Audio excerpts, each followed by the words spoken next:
Okay, good morning, everyone. I'd like to call this meeting to order. It's a county special meeting for budget 2026.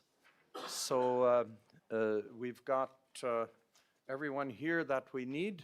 I see we have roll call. I don't need to do roll call now. So we do have a public input session being its meeting. Anyone online or ready? No? Okay, so we can go away with that. Any other additions to the agenda to council or staff? No? I take a motion to approve the agenda. Ed? All in favor? That's carried.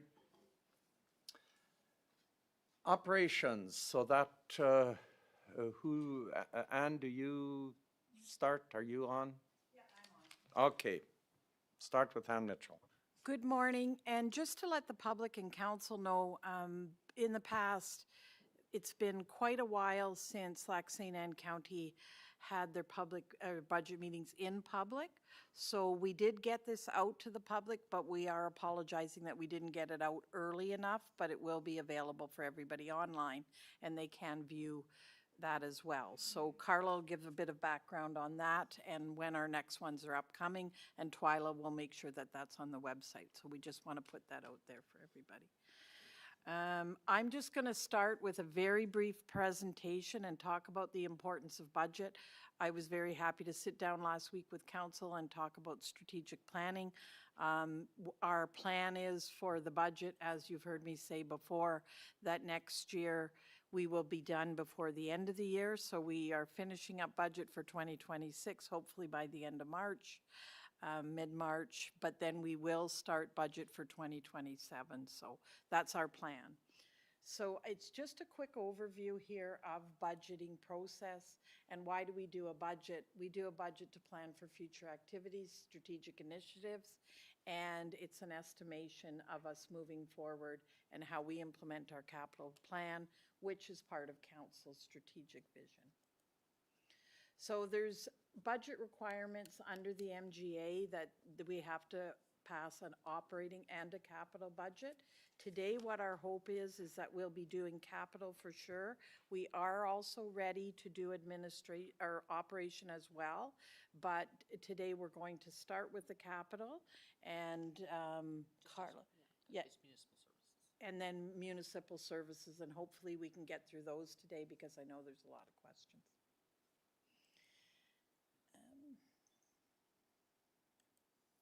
So one thing that I always like everybody to know, especially the public, is that municipal governments only collect 9% of all tax dollars and own almost 2/3 of public infrastructure. And that's one thing that I think that the public doesn't really know, and I think it's really important to know that we are responsible, especially in a county situation, for a lot of infrastructure. Why do we do a budget? We're required by the MGA, but they're a reflection of council's priorities, strategic priorities that we talked about. It keeps us on track with our operating and our capital plan, and it's a guide for service delivery. And council has advised that we will be looking at our service and service delivery, so that the budget is a key piece of this. Are we servicing the community how council wants us to service the community? The budget process takes a long time internally. What we see here in the public is a small piece, and it is a very important piece for council to approve. However, in the background, there is ongoing budget preparations being done, and it takes months and months of time to make sure that we are presenting to council what they've required of us and that it's true and accurate portrayal of the budget. The approval process is going to take time. We encourage all kinds of questions and inquiries, especially given right now we have 7 brand new members of council. What kind of services are we delivering? How expensive are they? And this is a great opportunity for council to ask those types of questions. And I'm not expecting approval to happen right away. Our next budget is scheduled for March 20th, but my expectation is that we are going to likely have to add a few more meetings in there. Implementation is a very key piece of the budget process, and we have to make sure that once it's approved by council, how do we get your vision implemented? By implementing the budget process. And that falls on my and Carla's shoulders and everybody else in the leadership team. Here's your budget, stick to it. And as Carla presented the other day, the biggest question is when people want to do anything or enact anything, is it in the budget? Yeah. And then, of course, monitoring and reporting back. Right now, I'm working on a policy for council to consider about financial reporting. We don't currently have one for Lac St. Anne right now, but you've indicated that you want budget reports, budget to actual quarterly. This policy will put that actually in writing and in place, and it will also state our financial statements when they go on the website, and so the public can view them. So it's we are planning on making sure that you get your quarterly updates so the public and council can see and monitor how our budget is actually being implemented.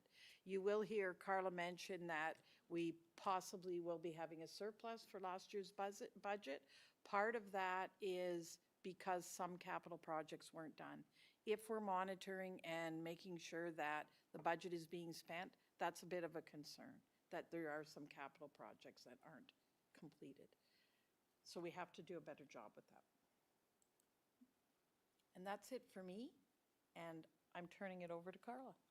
Okay, and I'm going to turn it over to Terry. Oh, that's good. Just before you start, thank you very much for that overview, Anne, and it helps us as well as I'm sure it helps the public to understand what the process is, and that it is done in detail, and we really do appreciate that, and we as council will be delving into this pretty deeply, and bear with us as we learn the process of doing it, but we will not be afraid to ask questions.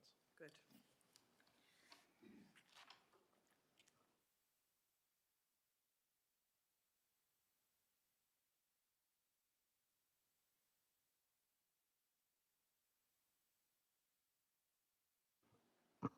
While Terry's getting ready here, I'm actually going to talk about two things, one good, one bad.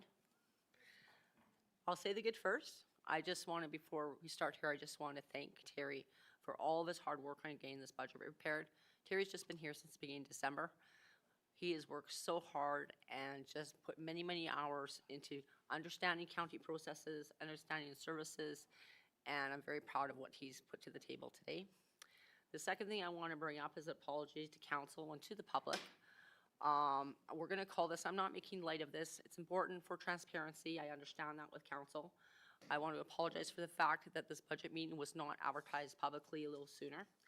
I take full responsibility for that, and I apologize to my peers too to make sure that wasn't organized a little bit better. For the purposes, I'm not making light of this, but a joke, but we're going to call it the Calahoo effect, because we make sure that I've done everything wrong. And so we want to make sure, it's just a test, we want to make sure the Calahoo effect doesn't happen again. So anyways, I just wanted to relay that.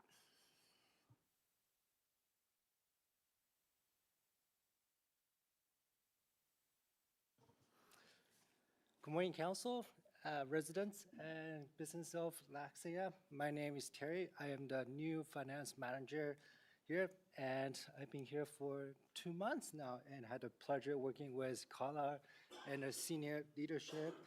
And I've learned a lot about the county, what kind of programs and service that we provide, and I use that as a basis when I start reviewing the budgets. So with the recent elections, the county is entering into a planning year in 2026, which I truly believe is quite exciting to me in the sense that it gives us the opportunity to just slow down and think about strategy and planning what is best for the residents, and that opens up opportunities, and we can plan for this 2026 year and the next 3 years and beyond. So I am quite excited working with the council and deliver what is best for the residents. So also mentioned with this budget meeting is a brand new process and we're still developing it. And so this might have some hiccups, but I believe this is a conversation kickstarter for allows us to just get a conversation going and to get a sense of the direction of the council that we want to move towards. And this will help support better decision-making and transparency. So I'm going to move forward, starting with the 2026 capital budget section. So before we begin, like many municipalities in Alberta, we're facing a lot of aging infrastructures or capital assets at end of their useful life. So that requires a lot of planning and thinking ahead, like what kind of financial resource that we have to use in the future, and then we can plan ahead, so provide that better physical responsibility. And the next note is that the capital project request that is coming out will be presented later on. Our strategy was that because this is a planning year, we want to maintain the current level of these programs and service. So it gives us time, and then when we come middle of the 2026, we can have a better plan for the 2027 and beyond. Okay. Which we did mention about, we're working on the asset management plan in the middle of the 2026. We'll present that to the council as well. Okay. So with that, we moved towards the capital project carry forwards. We can turn to page 3, sorry. Is there any questions? If I'm going too fast, let me know. Okay. So there are many reasons, like I mentioned earlier, with the capital project carry forwards, it could due to supply chain delays, or there are projects, multi-year projects, which is a cost to carry forward to the next year. So for example, fire service, right now, the carry forward project has some 2025, for example, the type 1 engine and type 3 engines, which the council and the fire service are discussing what we do with it. But as a budget perspective, we're carrying forward with that. Yes. Just curious on the bridges here, we have a budget of $2,500,000 for projected. We spent $0 last year on bridges, is that correct? 1,700 is what we spent, that's it? I am just, I just about to get it. Thank you, Bob. Yes, but I'll pass on to Brian to give you more detail on that, because, for example, the first bridge collapse right now is currently sitting with the insurance. So there's a put on hold. We're waiting on the process to get through, but the detail, Brian will be able to provide better detail. Thank you, through the chair. So Bridge 9350 is currently under legal dispute. It's the one that was actually collapsed by the Hutterite colony. And so that we're just holding the money in there from year to year. And so that is just in limbo in terms of our legal actions with the actual Hutterite colony themselves. We're just, both parties are evaluating what the value was in the field present during the time of the collapse. So the lawyers are going back and forth right now. So I'll update council as soon as that's agreed upon. The other two, the engineering's complete. They're ready to go to tender. It was felt at the end of last year Because of the Birds and Wildlife Act in terms of nesting, they wanted to hold off and get a better year to tender. So basically, it's a carry forward. Projects are ready to go and they'll be tendered immediately as soon as the budget's passed.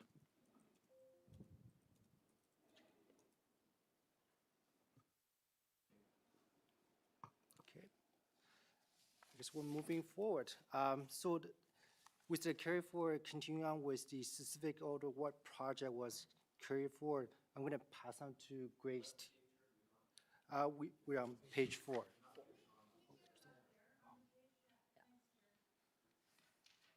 We need multitask. Do you wanna sit here and I can run that thing? While you talk right now? Sure.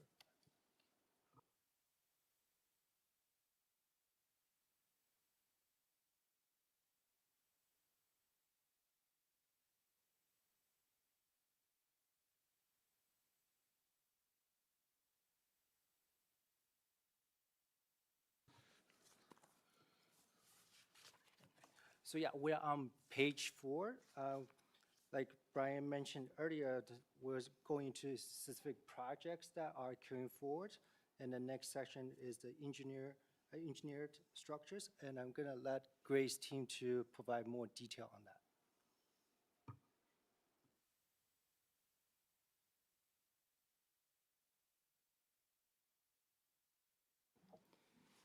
So on the engineered structures, we've got, where are we at here, CP 2025-19, that's Township 540, between Range Road 31 and 32, and I've been in talks with you guys. That was completed in late 2025 with a small portion of cleanup works to be done in the remainder in 26. And the project is on budget, so we don't anticipate any overages there. 2025-21 is Range Road 33, and again, this is the design for the phase from Valquinton to the parkland border. With previous council and administration, we'd approved for the design works and the negotiation of road widening lands in those areas, and that's what those costs are covering, and as well as environmental costs with Alberta Environment. So again, those are ongoing. I should have a report for you on where we're at in the coming month here or so. And again, those are on budget. Township 540 between Range Road 15 and Range Road 20, again, is in the design phase, land and environmental approvals. And again, that is just for those phases. Construction is not approved yet. Once those design is completed and costs are more firmed up and land has been negotiated, then we'll be back in front of you for capital improvements if you so wish, but that's not part of this right now. The CP 2024-25 is the Spruce Lane subdivision and basin paving, and that was completed in 2025. We do have outstanding works for final, what we call as CCC and FAC inspections. That takes us 1 year out from the completion to make sure that there's no warranty issues. But other than that, that project is complete and on budget as well. Any questions? I just want to make mention about Spruce Lane. The budget did become a lot lower than budget, so we're only going to have a budget of $100,000 in 2026. So it did come down quite a bit than originally anticipated. So I got a question. Question there. On the CP 2025-22, which is the 540 Range Road 15 to 20, is that in our long-term plan? So I think we need to be working for our long-term plan, but it was in previous councils for sure as a priority roadway. It's a link to Parkland County to the east.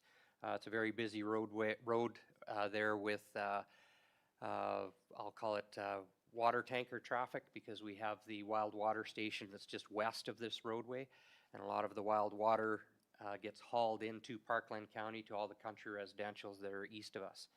It's a very difficult piece of roadway. If any of you guys have ever driven it, it has a steep hill through a deep ravine of Kalini Creek. Engineering-wise, it's a bit of a challenge to improve a roadway through there, so it is an expensive roadway to complete. It was brought about in past years through the residents in the area that they were looking for an upgrade because of dust, rough roads, all those things.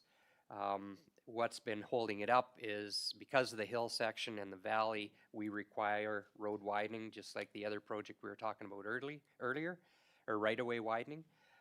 So the thought process was there, we would get the design done, do the appropriate right-of-way widenings that we would need, approach the landowners for agreement, and then proceed to construction from there. But if we couldn't get agreements in road widenings, there isn't much road improvement that we could do there. So it's a little bit of a phased approach, but that's kind of the approach we were taking prior. But again, once all that work is complete, then it'll be up to administration and council if it's a candidate in your top priority or not. For the rehabilitation project on that road, is it gonna be just graveling, or what's the plan for that? Cause I know that bridge is pretty narrow. Yep. So you're talking about a new bridge or a big culvert in there, or what are we talking? So And then the it's- surfacing, I think there's a spring running under there that makes that road soft right in that one spot. Yeah, so it's, I'll call it, it's a three-phased approach, the way we had it before. There is some improvements on the bridge that is required, and we would handle that through our bridge program that we have ongoing. The project, as I mentioned, because of the vertical challenges of the hills and the creek, it's a more expensive road than most roads. If I'm not mistaken, I think that 1 mile of road was gonna be $2 million plus. I would have to look at it. So previous council was interested in phasing it, so do all the base works, subgrade works, and base it and gravel it for maybe one phase, and then in a couple of years do the secondary phase, which would be touching up the base and paving. And that would spread out those costs over a couple of years, which was more palatable. But it can be done all in one shot as well. We do have those options. But I guess what I would keep it as, similar to our project we discussed this morning, obtaining land is the first critical component of that job. Okay, thank you. Further questions? Dale? But we are asking for 218,000 in this budget? Yes, that's correct. It was budgeted for, that is the value for the design. The design included all preliminary surveys, the design drawings for the grades and elevations, as well as, because we're in Cleany Creek, there's an environmental fee that we had to pay with Alberta Environment as well as part of the Alberta Environment approvals. That is included in there as well. So it will be construction ready when we're done this phase. Thank you. Yeah, I just want to make mention, those 3 projects for the engineering, they're being funded from reserves right at this point in time. And that was approval in 2025, so those reserves will carry forward into 2026. Okay, thank you. Go ahead, Terry. And do you still have a question? Okay, we'll continue on with the next section, vehicle carry forward. So those are the Type 1 and Type 3 engines, and I will have Randy to provide you guys with the detailed updates. Good morning, Council. The carry forwards that are proposed in the 2026 budget will likely be impacted by your decisions. I have a presentation right after this regarding the apparatus options and updates that you had requested. As of right now, this proposal is continuation of the original 2025 approved plan as presented. And so the figures that you're seeing right here, right now, would be if you approve that, you know, continuation in whole and part. So that's a decision you have yet to make. So that's what I have at this point. They will obviously change if you make any other decision. Okay, thank.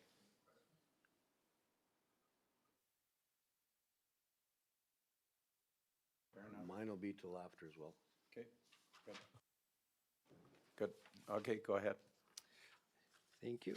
So the final 2, which is the carry forward for the building, which is the cold storage, we are at a final stage, and I believe it is completed now. That's right. I just have one sign off to do here probably today to sign off on it, and we will be good to go on that building. Thank you. So is that, that looks after the rest of the 260,000? Correct. Yes? Yes. Okay. I had a question. How big is this cold storage building? For $2.7 million for cold storage, that must be one hell of a building. It's 60 by 120. 60 by 120? Yeah. Is it paved inside No, or? so. Concrete? Those fees, and I can get Carla to fully explain on there, but I think a lot of those fees was for the entire insurance on all the vehicles that were lost as well as the building. The building was about $500,000 rebuilt, I believe, Okay, through insurance. that makes more logical sense to me. I was like, holy crap. So all the vehicles we replaced are in this budget line item as well. Is Wasn't that correct, covered by Carla? insurance though? Yes, it was. So yes, as Greg has said, the $3.3 million was the full loss of that tragic fire that happened to us last January. So the balance, we had it insured for $260,000. I think probably maybe the building is worth a bit more, but we had full replacement cost under our insurance policy for it. So it will be covered, so.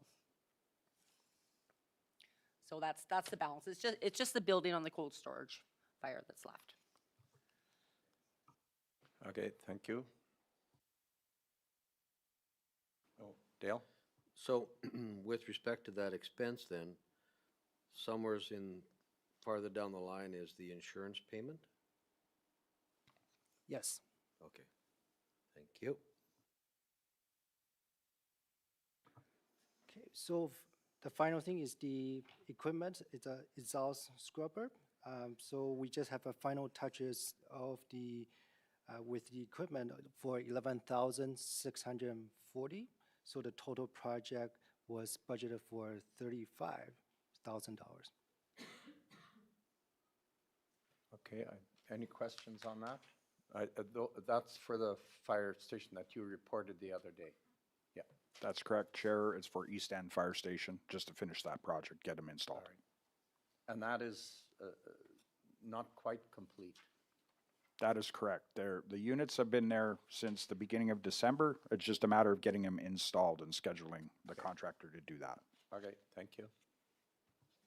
So for my clarity, I did see exhaust scrubbers someplace else in the budget. Correct. There's another one in 2026 budget and it's under different stations. So then I didn't quite hear that. So one is for the repair shop? One's for the east station, and one is in the 2026 proposed budget. I believe it is ERC station, yeah, the Marathon station. So why isn't that in, under this line as well? Because the ERC scrubber exhaust is a brand new request, and yeah, the current one now we're talking about is the carry. These are all just Carry forward. Yeah, we start. Sorry. Yeah. This one's a carry. Fair enough.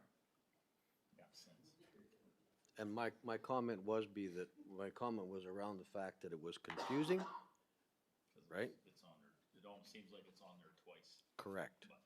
Fair enough. So just as a fair explanation, maybe next time it might be explained different. Yeah, just to be clear, these are two separate items, right? One was for East End Station, which we're finishing up for 2025 carry forward, and one is a new request that's going at the Mayerthorpe ERC building. So they need to be, they're two different things, for sure.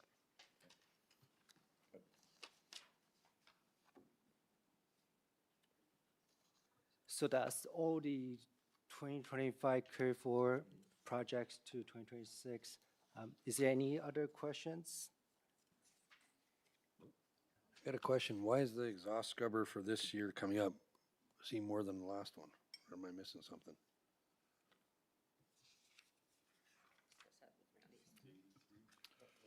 Through the chair, the ERC is a 7-bay building, and the East End Fire Station is a 2-bay building, so there's more units, more scrubbers, more exhaust. That's the reason. Okay, just seeing quite a variance there.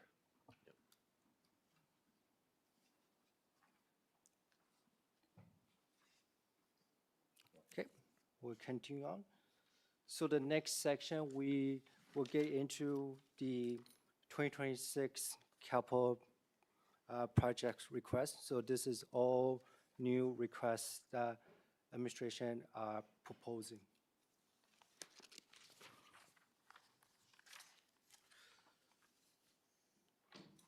So the new request is 10.7 million, but they are including some project has been already approved.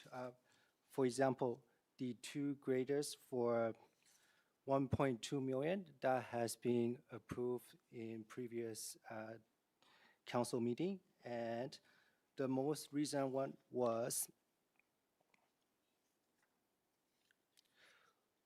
the bridge emergency culvert replacement that was approved on January 23rd for 525,000.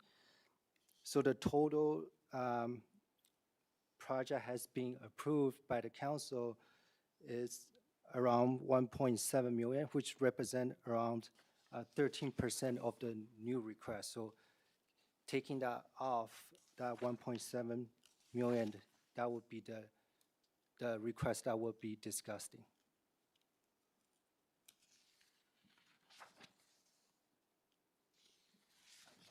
Just for my clarity, that confused me. I thought I understood it.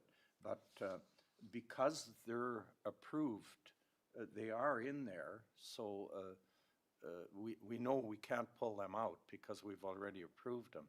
But it doesn't change the bottom line. Correct. Yeah, I just want to make sure that the council doesn't see that $10 million. It's like, whoa, that's all brand new request. I just want to make sure that the previous item has been approved, and then we'll be focusing on the new request. Okay, so I'm still confused. What's he So- saying, Jurgen, is the 2 graders plus the bridge project is 1.7 and change? I get that. Those have been approved. That's all he's saying has been fully approved. I The rest, totally he's bringing understand requests. that. Yeah, the But- rest is requests. So it says it in there, whatever, let's leave it. Yeah, we just need to present everything, right? When we're showing the full capital budget, proposed budget for 2026, we understand there's items in there that were pre-approved by county council. We just need to list that full capital budget hit for presentation purposes. No, I totally understand that. I just with the explanation, it confused me. I was clear before, but then I got confused. That's all right. My apologies, that's something I'll overcome. My hope is that when we do the budget in the end of this year for next year, these pre-approvals won't be as prevalent, and capital budget will be kind of some more pre-planning ahead of time. So it'll save that confusion. Okay, continue on, sorry about that. No. This is a learning process for me as well. So I have broken it down into different functions to help council to see from each service and programs that is requesting. So in public works and operation, the total project value is proposed is 6.6 million. And infrastructure is 1.3 million, which represent about 12% of that 10.7 million. And fire service is 2.05 million. It's 19% of the allocation. Utility service, about 115,000, is about 1%.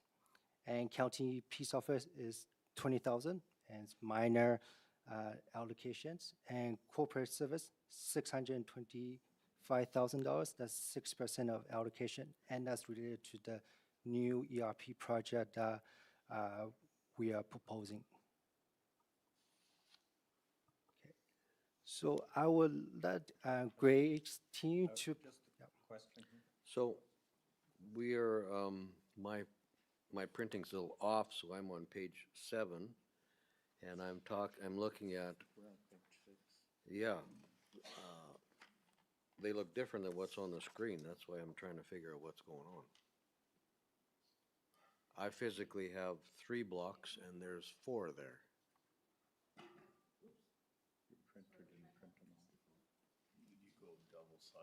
I don't know, ours is fine.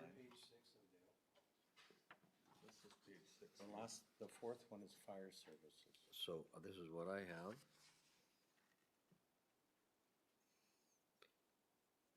Are you looking at the copy that we handed out? No, I'm looking at the one that was sent to me.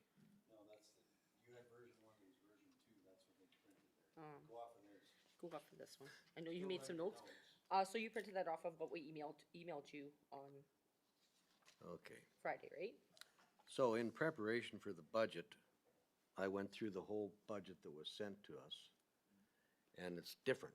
So it makes it a little bit difficult to There's, go through. So I'm sorry if I asked a Yeah. question where we aren't even there yet, because when I look at the screen and look at my document, it's not the same. And this one that was given to us this morning, I certainly didn't have enough time to transfer all my notes to this one. So I'd like that fixed in the future too. so there, I think maybe, it looks like when yours printed, it was the margins were cutting it off a little bit more. I think that's the difference when you printed your copy off. So there wasn't any Okay. changes. We didn't do any changes to this. And if we did do changes to it, we'd ensure that council would have a copy emailed to you. So I think when you printed it, it looks like it was cutting off at different areas from your printer to ours.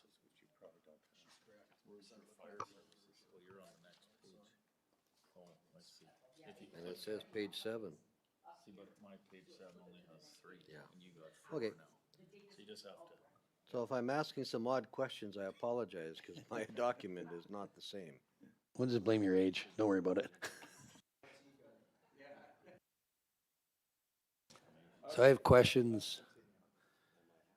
In the Public Works budget, you got 2 vehicles scheduled there, a 5500 or 2 5500s, or looks like, right?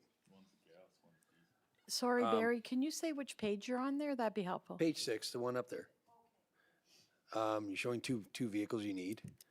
What are they replacing? What's the benefits of these vehicles? Are the ones old?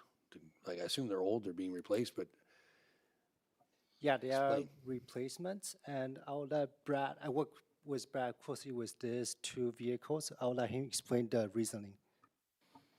Yep, thank you. Yeah, we have quite an aging fleet on our vehicles of this ilk, and I actually have about 13 that are in poor condition according to our asset management plan, so we're kind of looking at trying to do some replacements, and they are replacements for aging end-of-life units. The diesel one, we do a lot of pulling, it's trailer pulling, a lot of that. So that's the thought process on that one. The second one, it'd be a little bit less light, or less heavy duty, more light duty, and that's why we figured gas is the way to go with that one, just to keep costs down, and it's what we need. But yeah, they are 2 replacements for aged out equipment that we have currently. so we just sell the old ones off, whatever we get for them, and Essentially, yep, that's exactly what it would be, kind of an auction thing, likely, Okay. or whatever route we want to go. But yeah, that would be the plan. okay, thank you. What sort of mileage is on the 2 old ones? Good morning, council. I'm Stuart Lang, and I'm your fleet manager. So first, glad I got to meet you all. And, Nice to finally meet you. yeah, finally, it's been a little while. It's only been 4 months, no Sorry. rush. And yeah, no, these vehicles are running around 340,000 Ks. Majority of them are like 10,000 hours idling. So that's the big key right here, is why they're falling apart. Plus, some of them are actually into the, hate to say it, but they're like I should say early 2000 vintage. So these trucks are dying a slow death with the county. But yeah, the answer to the question is, yeah, they're very high mileage and they're rusting out, and parts are becoming a big problem for availability to keep them running. Okay, Okay, thank you. no, thanks for the explanation. Question? Oh, sorry. Just curious, do we have an asset management plan that you're referring to on those vehicles? So I'll catch that one through the chair. We do have a draft asset management plan that we were working on last year that we will be presenting to you in the coming months here. And it is essentially to that, to show you the age of the vehicles. The asset management plan captivates all of our vehicles for the county, including fire, public works, and all the other groups as well. So yeah, we look forward into presenting that to you and getting you up to speed on where we're at so that we can develop a more robust plan so that we're not having high spend years and low spend years. We try to spread things out to make sure that we're covering off, but as well to work with you with level of service to make sure those vehicles connect to what you're wanting us to do. So. You have a question? Go ahead, Dale. Okay, so my question evolves around the asset management plan and that, you know, we need to be certain that we're doing the right thing today with these particular two purchases, right? Because I don't want to come back to the table and later on we find out, well, it's unit 5551 and 5552 that should have been done instead of these two. So as long as making sure that we don't mess up the new asset management plan. Okay, thank you. Do we know how many pieces of equipment we actually own in the county? Own, lease, or rent? Just a question. Through the chair, yes, we do. I don't have the plan in front of me right now. I believe the number is 230. I gotta check the plan and I will present it to you. But that's all kinds of equipment. That includes trailers. Tractors, trailers, Yeah. lawn tractors, the whole Yeah. 9 yards. But I do have for council, so I gave you a presentation last week on Public Works. I do have one canned that I look forward to giving to you that will explain that report in its draft form and go through all of our equipment so that you're up to speed on it. All right, thank you. Yeah, okay, go ahead, Ann. Sorry, Barry, were you done? Okay, thanks. And one thing I would really like to see, Greg, other than the asset management plan draft, I think for council and certainly my sake and the public's, when you're presenting that, I would like to see those sub-plans, I'll call them. So the gravel road plan, the culvert plan, making sure that the components of the larger draft asset management plan, I'd like to present those piecemeal and then do the asset management plan. So then that'll give council and myself and the public a greater understanding of exactly where we are at. So I'd like to see the other pieces there as well too. Thank you. Yeah, thank you for that, because I do think when I was going through this, it's really difficult to make decisions on these expenditures when we have no idea what the plan is. So I've way better explained than I would have asked. So I think that's really important that we have that certainly long before we're going to approve this budget. Barry? One thing I would like to make sure that we're overlaying our water and sewer plans when we're doing roadways, so we're not tearing up road, fixing it the following year, the sewer guys are ripping it up and tearing it up again, because I've heard that happen already before. It has happened. Just like this, make sure we're overlaying, everybody's on the same page, so we're not doing double the work. Do we have like an idling policy just to save engine life? Do we have something like that? I know like diesel in winter, you don't want to turn the engine off, but if you have a truck and trailer and you need it running, like I understand there's certain circumstances, but. Go ahead, Greg. Good question. So yes, so we do not have a policy per se all encompassing. We do have some sectors where we do manage that. And I would say our graders are one that we do try to manage, because those are ones that with our hour buyback system, we have to make sure we're being extremely efficient and they're running down the road rather than idling with those critical hours. It's just something to look at as we look at all of our policies and dust them off. We can certainly do that. Yeah, I think that was a very good question, because I totally, I shut my truck off all the time. Even though it's a diesel, and you know what? They last forever. And unless you put gas in a diesel, that doesn't work so good. But You must have a Dodge if it lasts somebody forever. somebody did that. anyways, I really do believe that, I mean, I see everybody, not everybody, but a lot of companies, because the employees don't have to pay for it, they just let it idle for hours on end. And to me, that doesn't make a lot of sense. Like when it's 40 below, I get it, but not in today. Trucks don't have to idle. You know, shut them off. And you say you got 10,000 hours?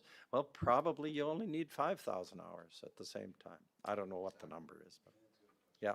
Okay. Thank you. Through the chair and to Councillor Voltner's question about roads, and we want to make sure that we're planning properly. But I would extend that a little bit and say, when we're doing these capital projects, we have to make sure that if we're doing the water and sewer and piping underneath, that that amount gets allocated properly through the capital projects, so that our reserves for the utilities, when we're doing the capital project, the road piece comes from the roads and the utility piece comes from, and that's a better way to budget. So we're going to look at that as well too. Thank you. Important. Okay. Moving on. I guess we started already. We'll continue on with Greg's team detail on the capital project. So we discussed the first two vehicle purchase, and then we'll continue on with the industrial planner. Yeah, plan. Okay, thank you. So this planer essentially is a attachment for the skid steer. We have a bit of a method that we tried last year with a scratch for our hard surface roads. A scratching using the RM500, which is our rotary mixer. Big machine. It needs to be, we don't have the capacity to haul it ourselves. We have to contract to haul that to the projects that it goes to. It is heavily used in the shoulder pull program. So its time it's very much an in-demand machine. And we utilize that with a bit of a new method on our hard surface roads to kind of scratch the top 1 to 2 inches of hard surface to not dive into the base, and then mix that in and relay it. As we talked about the other day, some places it worked really well, some not quite as much. But as we work to improve on the method, this new method, this planer gives us the opportunity to haul and be mobile ourselves, not reliant on contractors to move it. The big machine was used on essentially big grader patches. I think Greg presented that to you about our kind of 3-phased approach with the hard surface repairs. With this one, we can get into small repairs having this planer, as well as mid skid steer patches to work on that. Also, we found some videos and research on it because we've never used one ourselves. Try and rent one to see, and it's a high wear machine. They're not really readily available to rent. So YouTube was our friend a little bit. And as far as some of our shoulder pushes, minor shoulder pushes that we do to kind of shape shoulders in preparation of winter gravel, sods go down in the ditch, and this machine could also be used to knock those ditches down so we're not leaving debris in the ditch and affecting grade in the ditch. Yeah, and with these millings, lots of times what we did in the past for our fixes that this can help alleviate is that we grind it up, kind of mix it, relay it. In the past, a lot of time we did a straight cold mix overlay. This, I think, is when we rough up the surface, we get some better results. So I think this can help us in the long term there, especially with these millings that we plan on using. Sorry, I'm just I got some notes here just to go through, so just bear with me as I'm reading through. But yeah, I think really what it comes down to with this thing is it's going to, the mobility of it just helps us get it around at a fairly reasonable price, I think. And I think the application of it is we can use it all over the place, and it'll be pretty beneficial for us. I guess that's the gist of what my justification is there. Just a quick question on that. This planer, is that a scarifier machine, or is it attachment, or is it a removal type planer? Yeah, it's more of a removal. It can go up to 6 inches deep through even hot mix asphalt. Yeah, it's got teeth on it and it grinds. Yeah, it's a rotary grinder out in the front with some pretty aggressive teeth on the drum. Okay, so we can haul this machine ourselves on our own trailer. Have you know of any companies that use this machine currently, so you can get some feedback from them from direct usages, or are we just looking at videos? Yeah, I haven't spoke to anybody that really uses it outside of some of the manufacturers, I guess, which is not the most accurate way to go, right? But no, I guess the long answer is no. I don't really have other municipalities that I've spoke to. I would ask that you look around and see if somebody else has used one in case we buy a lemon and it's doesn't quite do what it's supposed to, even though the videos say otherwise, but they're usually pretty biased. Thank you, Mr. Chair. So in accordance with that, I have been seeing Alberta Transportation use this on some of their highways for taking out some ridges in imperfection places. So they've been doing it for 2 or 3 years. I haven't spoke to them directly, but I've definitely been watching them over 2 or 3 years use a similar piece of equipment. It's very effective. Okay, no, just Yeah. do your due diligence. We're not Absolutely. $85,000 lemon sitting in the yard going, great, we got a boat anchor. And I would assume we got the skid steer to run it if it goes on a skid steer. Yep, that's correct.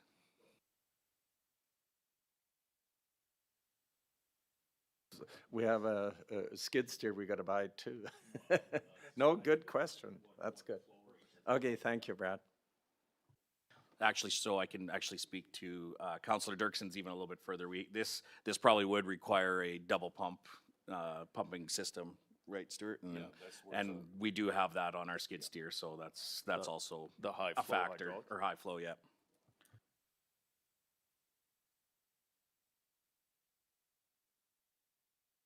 Nope, not on that item, if that was the questions. I'm not sure if we're looking to go through every item, or if you just want to have questions on them, or... I think it's important to go over the shoulder pulls. I do want to ask about Eagle Ridge though too. Okay, I'll maybe let Greg speak to Eagle Ridge.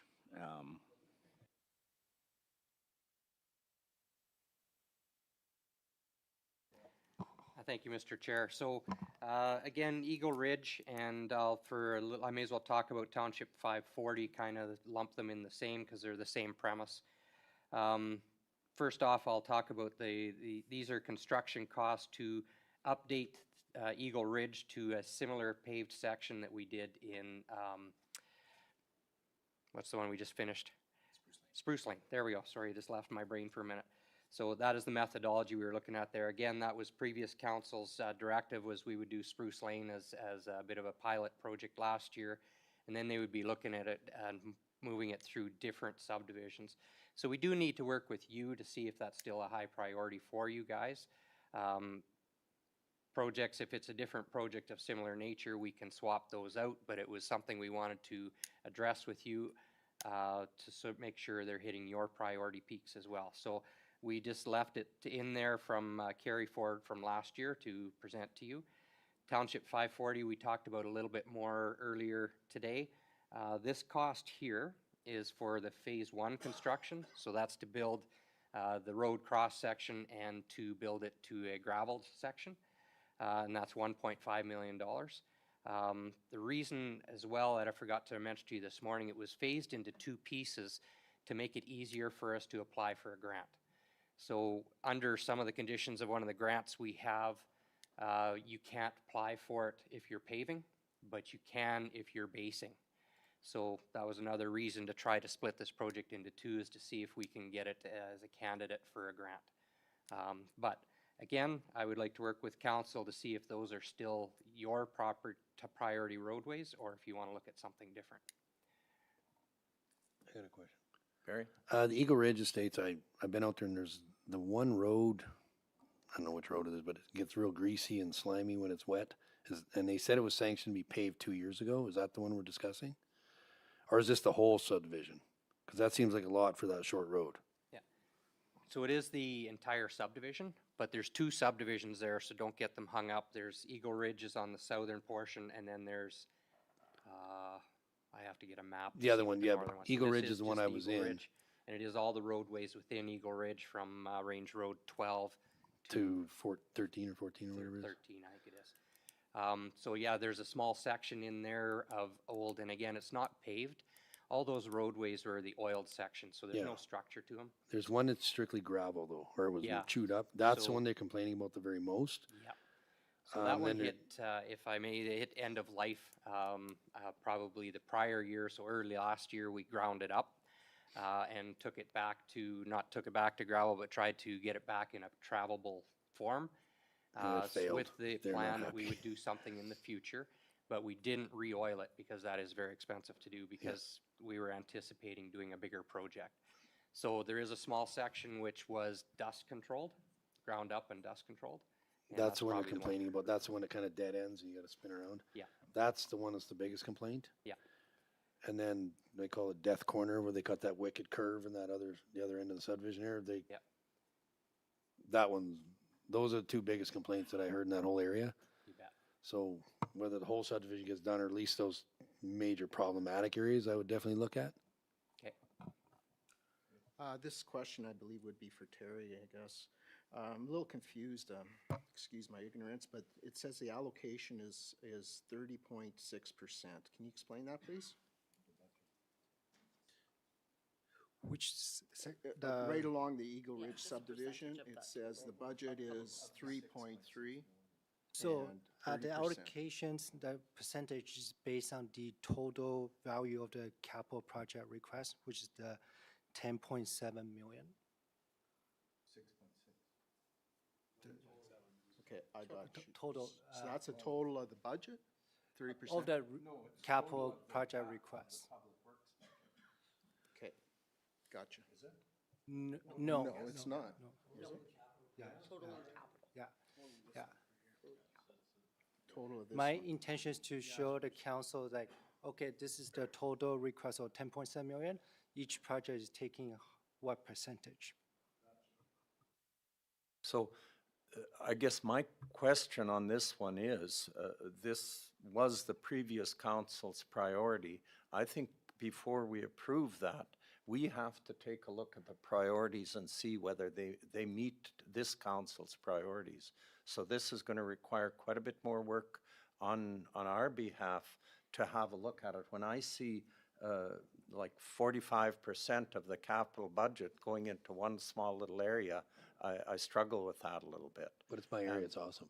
What's that? It's my area, it's awesome. No, just Well, kidding. well, I really think we have to, as a full council, take a look at that and see.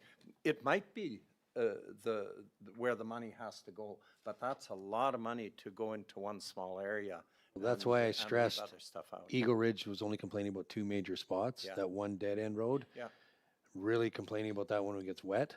So that, because it was sanctioned, they ground it up and reclaimed it or whatever. That one I'd say is high on the list of the people there. I don't know if the whole subdivision has to be done, but that one. Well, it's a discussion of Yeah. full council has to have. That's what it is. And you'll be pushing it, that's fine. And, but I think there's other areas that are probably relatively important as well. And by approving something like this, everything else, we can't even discuss it till next year. Spread it around. Thank you. And through the chair and to appreciating your comments, just, we don't have to make a decision now, but as we're going through this, this is a starting point for all of us, for council. But I think with regards to the roads, you made a very valid point. What would council find, and just so that we can get some direction, helpful as we go through this? Would you like us to come back with a master road plan before the next budget meeting so that you could look at it? Or just think about those things so that at the end of the meeting, you can give us some direction? So you have the information to make decisions. I think that, So, very, very good point as this morning, when I prepared for the meeting, and then the document was a little different, I think I'd like to have the road plan ahead of time, so that it gives me the opportunity to go through it properly, for a start. and spread the money around if we can. Yeah. You know what I mean? Greg? You bet. Just to interject, so we don't currently have a master plan for the entire county that I can just pull off the shelf and march in front of you. But we do have a lot of points pulled together that we can start the discussion with you for sure. So to say that in a week's time we would have a master plan in front of you just isn't realistic. But it is something we can work with you over the next year to definitely get dusted off and in the direction that you're wanting it to go. I would say in the short term, we can have some discussions about some roads we're seeing as issues, and then we look at those if it's something you want to pull forward with this year. But the master plan will take some time to prepare with you because it's a back and forth. It's not just a off the shelf. Yeah, I think that makes a lot of sense. I think, you know, getting some of the things you see right now that management sees as key that we can take a look at. If it falls out that these are the ones we agree, that's fine. And then we do the deeper dive when we have a little more time and for next year's budget and the ongoing capital asset budget. So that makes sense to me. And that would have the traffic count and stuff included in it, so we can kind of see which roads are heavily trafficked. And I'm sure we have high complaint areas too, right? Recorded, so we can base those on a top 10, top 20 kind of thing.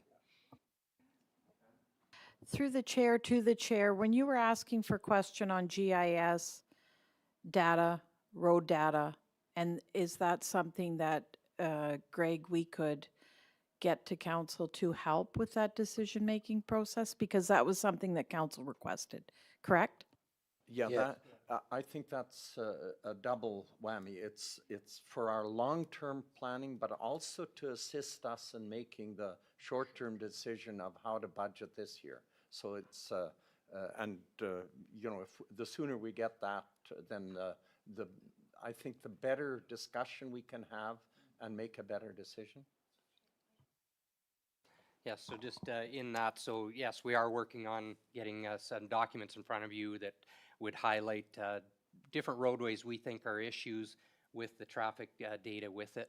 And that works well with our linear roads, so our range roads, township roads that need some capital improvements. We are also doing a separated zone that's kind of called our subdivisions. And so in our subdivisions, we are utilizing traffic data as a bit of a symbol. We are also using assessed value of the subdivision as a bit of a symbol. Those we can start presenting to you in working towards priorities for certain.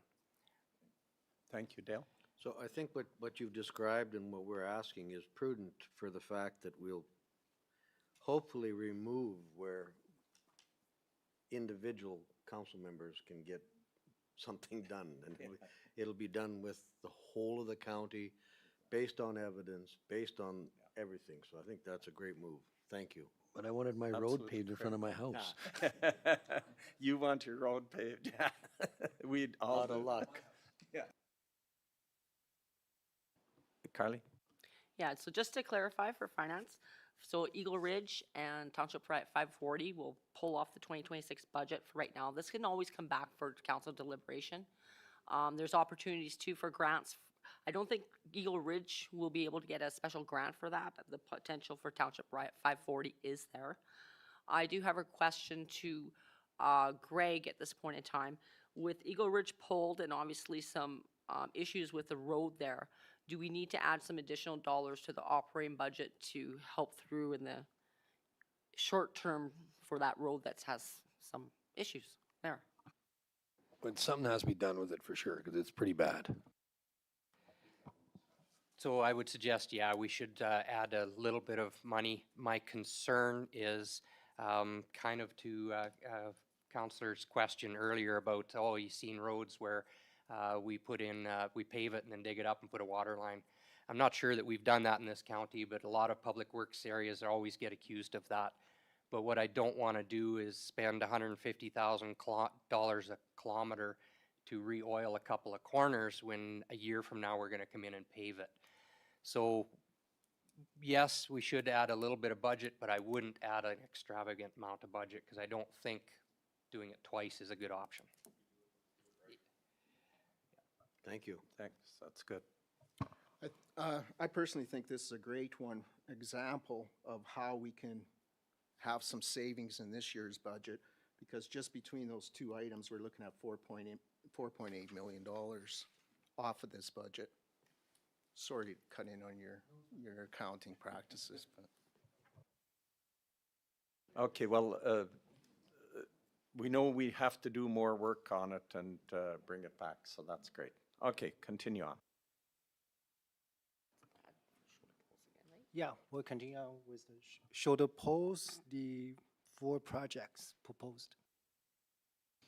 Okay, as previously mentioned, with our shoulder poles, the intention is that as time goes on, our roads get to a state of flattening, widening and flattening, just through regular use and maintenance. I think we've spoke about that. I don't know if you want me to go through that again, but essentially this is a section of the roads that we feel are near the top of the priority for this, you know, reestablishing our ditches and our edges to get back to a better watershed. Mostly is a big part of it. As they get wide and you can't watershed, the roads start getting soft and punched out, and these are ones that we kind of identified as issues right now. And so this is kind of our wish list for this year. I know we've kind of done about 6 miles before, so last year I should say. And this is kind of our wish list for this year. And when you're looking at the cost, this is our in-house cost to do this, plus a 7%. I don't know what we want to call it, inflation fee, I guess, based off of last year. So I don't know if you would like to go into individual questions on it, or I'll let Greg go. Just a quick question, a clarification. Shoulder pole, Range Road 92 and Range Road 92, one is in Division 4. I think that's an error. They should both be Division 6, right? Because I don't think Division 4 has a Range Road 92. 92 is not in Yeah, 4. just clarification, that's all. That's correct, yeah, absolutely, you're Okay. right. Dale had a question.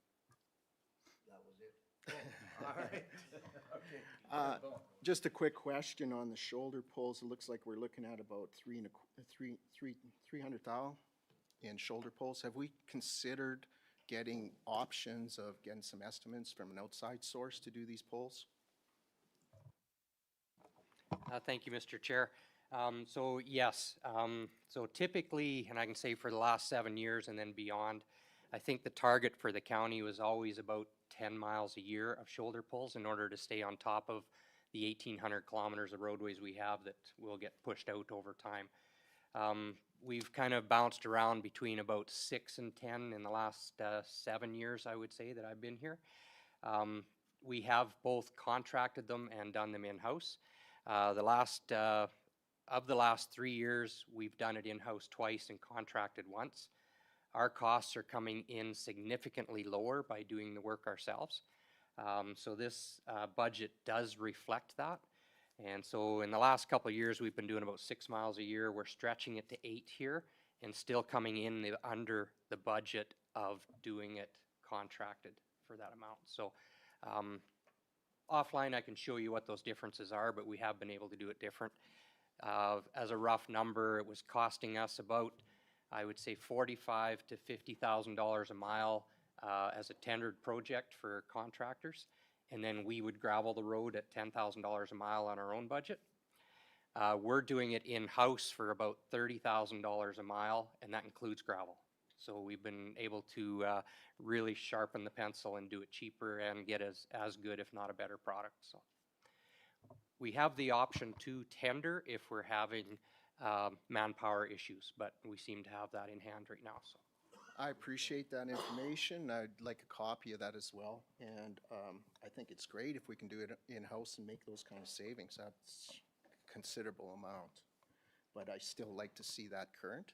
And being 1, 2, 3, 4 shoulder poles, I think that might be a benefit to a tender rather than a single shoulder pole at a time. So in the past, we've always done that, tendered. And so the total value is where I'm saying we've been able to come in under with our own forces. And again, those numbers I was quoting to you were per mile based, but with larger tenders, right? So when we're doing 8 or 10 miles tendered, it was coming in at $45,000 to $55,000 a mile in those tenders. So Greg, why are there two shoulder pulls on Range Road 92 when it's all in one line? I will have to check on that one, Like, or why is Brad, it do you two know? sections? It's 4 miles.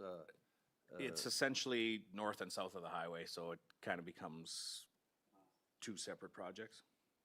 Oh, that one's, Yeah, the one is Township 574 to 580, and the other one is 580 to 43, and I believe, I remember looking at that saying that it was north and south. I think that's all south. I think, Well, so. if that's the Maybe I'm case, then I wrong. don't have a good Maybe answer I'm- for you. 580, it might be, there might be a little bit north, possibly, yeah. Okay, leave it. It's non-issue.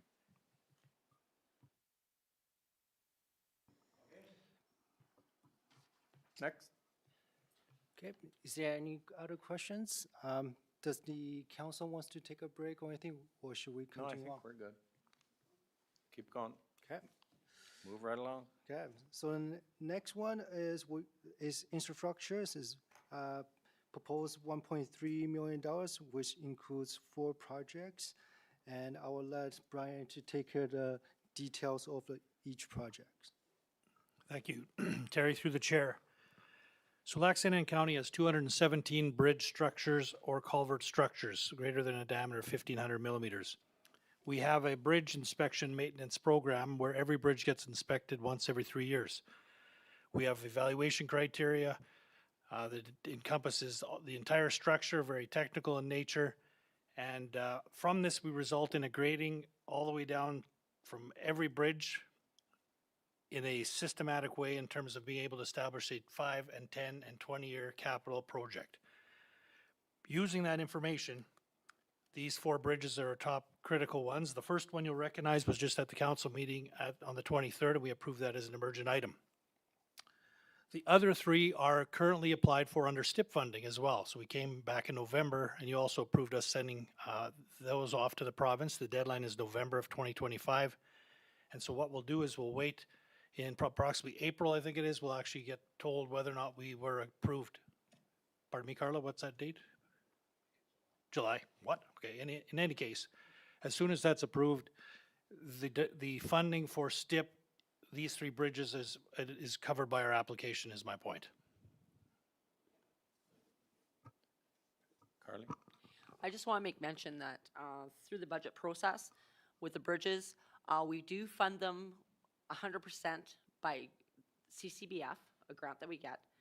And once we are notified about the STIP funding, it releases the dollars from the CCBF. So we ensure that those bridges are fully funded because we don't know at the time if we're getting that other STIP grant. So the question is that regardless of if it gets funded or not through STIF, we're going to do them this year if we approve this budget.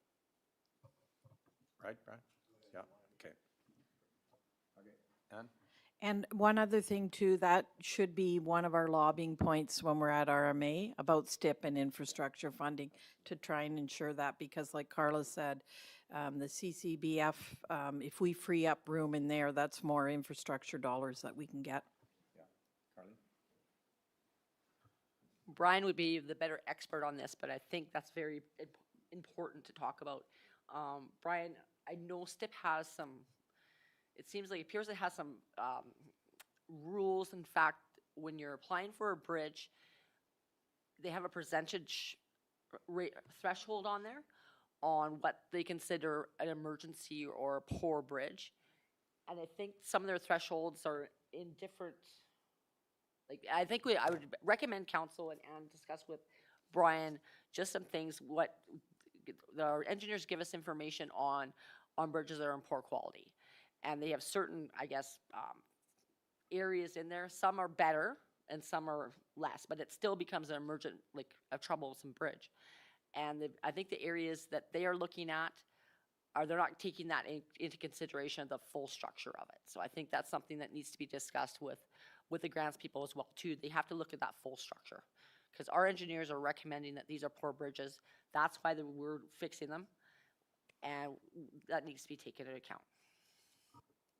So further to Carla's comments, so I wholly agree with what she's saying. And what she's also trying to say is there's different ways to look at asset management in terms of investing in rehab bridges or letting them fail to the end. And the province has these little criteria numbers they use in terms of STIP funding and the eligibility. And I think we just send you armed to RMA to have those discussions where they could tweak and look at certain numbers differently. It's just a discussion point is all we're recommending. Thank you. And to Brian's point and Carla's and through the chair, often at RMA too, we have an opportunity to meet with the grant people. Sometimes it's administration to administration outside of our lobbying efforts. So Brian, I'll get Brian to prepare all that or come with me because he's got the technical knowledge. Thank you. Any further discussions on infrastructure? Okay, fire services.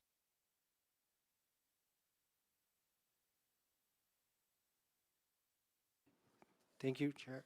So yeah, the next section is the fire service new request, $2.05 million, and it concludes chief vehicles and 2 fire engines, type 1 and type 3, and then 1 wildland vehicle, and then it's all scrubber for the ERC station that we talked about this morning. So it's a brand new request.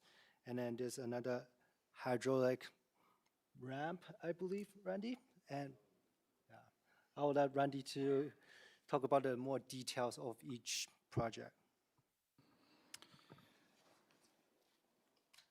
Chair, this particular plan is presented as we presented last April an complete apparatus plan for the next 5 years to Council of the Day, which was approved in the first year, was funded. This is a continuation of that plan, again, subject to change based on discussions and considerations. The current request for the 2025 carryover will certainly impact the plan itself. This was presented as far as our heavy apparatus is concerned. We'll be looking to work with council after the presentation is completed to determine which direction and take direction from council accordingly in terms of the go-forward plan for 2026.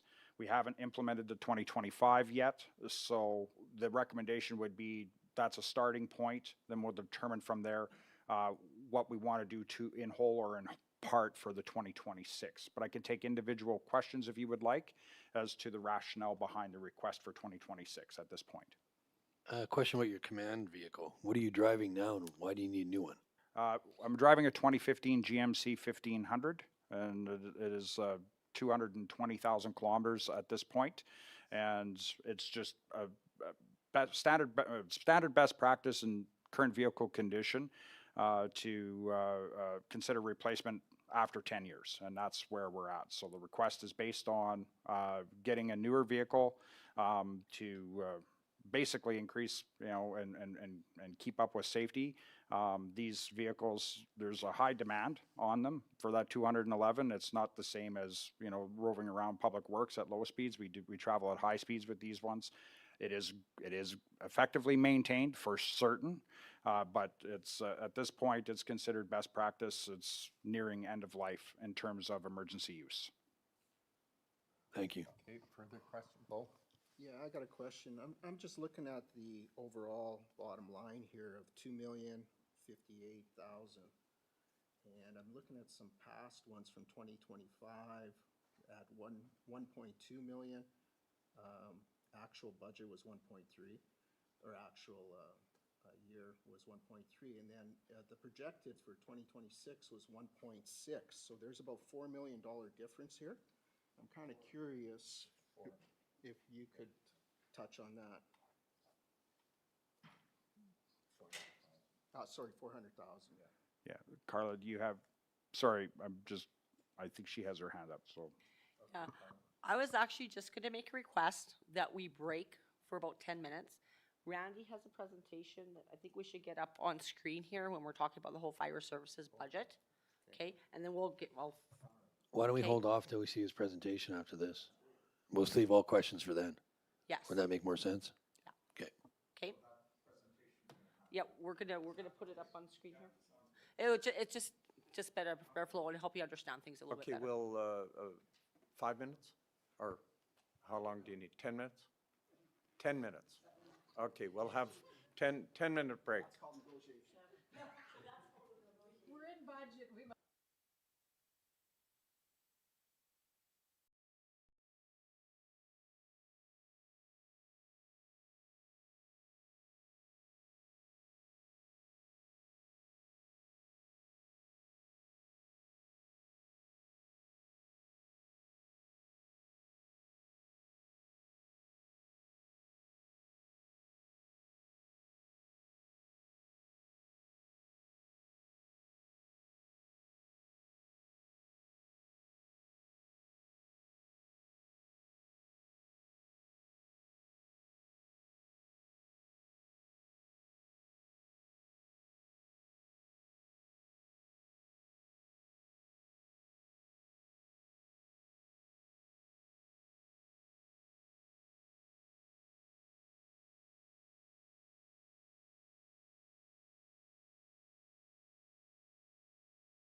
We're back. So we were going to get, Chief is going to give his report? All right. Chief Randy.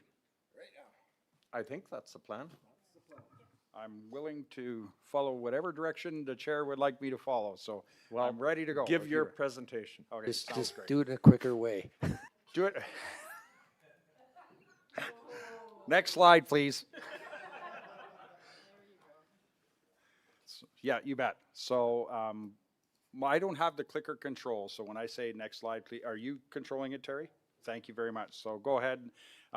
So as council is aware, based on our fire status report that I gave earlier in January, the current 2025 plan is conditional upon your review of options that you asked me to undertake, and which is what we're doing right now. The current situation is, as a reminder, we have a new Type 1 fire engine that is in hold status. It has been ordered. It is funded by debenture. Council had fully funded that. The money is kind of sitting. So this is the truck that is currently on order, and as I reported, should council decide it wants to go to another direction, this order can be canceled. There would be minor costs associated with the cancellation, but at this point, it is still there and ready to go. What this is it will be a 2026 model Freightliner 4x4. Next slide, please, Terry. It has a 26-month lead time to build. It was sourced through Canoe Procurement, which did not necessitate us doing an RFP process. It meets all of the standards of our current apparatus in terms of it has a 1,000 US gallon water tank. It has a 1250 GPM pump. This Type 1 is a pump and roll, and what that is significant because it allows us to be able to be rolling at slow speeds to handle things like ditch fires and that kind of thing. So the pump is powered with a PTO instead of directly through a transfer case. The added additions, which all of the features we're trying to obtain, regardless of whether we're going to source or do refurbishment or used. It has a hydraulic electric ladder rack. This particular one has a hydraulic electric portable tank suction rack. It has a 50-gallon US foam tank. It has an added command light. And what that is it's a telescoping aerial light that broadcasts a greater radius of light because 7 months of the year we're operating in the dark here. It has a backup camera that comes standard with most new apparatus now. It'll come with a portable tank, suction hoses, and it'll have a remote deck gun. So that is the new apparatus specifications. Just wanted to make sure that you were aware. Next slide, please. So the pros and cons, I had Deputy Chief Sanderson run through this. What we're trying to achieve and make for recommendation for council is we want a brand new unit with 20 years or more of service life. Standard warranties from the manufacturers obviously apply. It's custom built to our needs. Enhanced safety and tech, given the current new road safe technology and the new standards with respect to manufactured vehicle status. Updated NFPA compliance to the current National Fire Protection Association compliance. It's increased reliability. It's subjected to lower maintenance costs as a result, especially in the first 5 years. Parts availability is almost immediate, and in this particular case, we selected this manufacturer because the parts are available and services available right in Edmonton.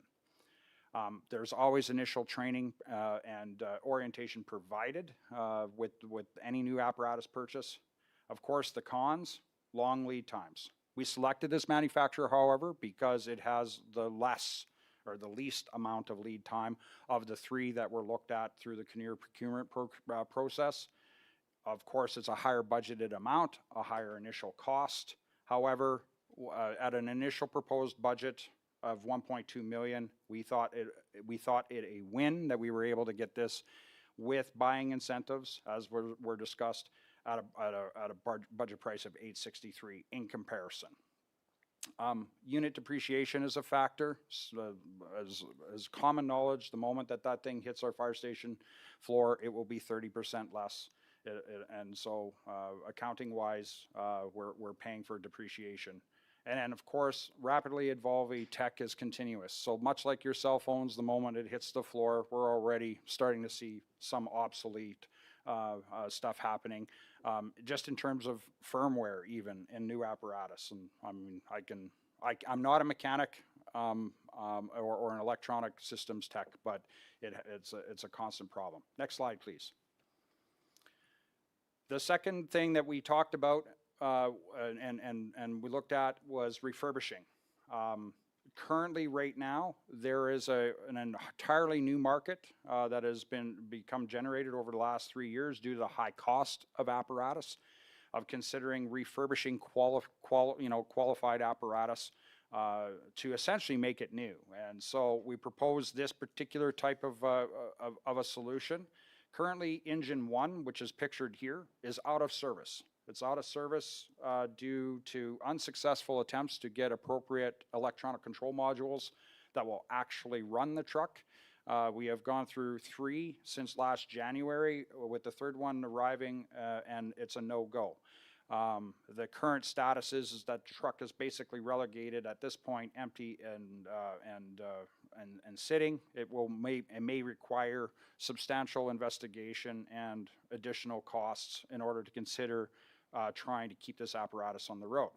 So it makes it an excellent candidate for it, because the intent of the refurbishment process is to basically swap the chassis and refurbish the remaining body, tank, and pump.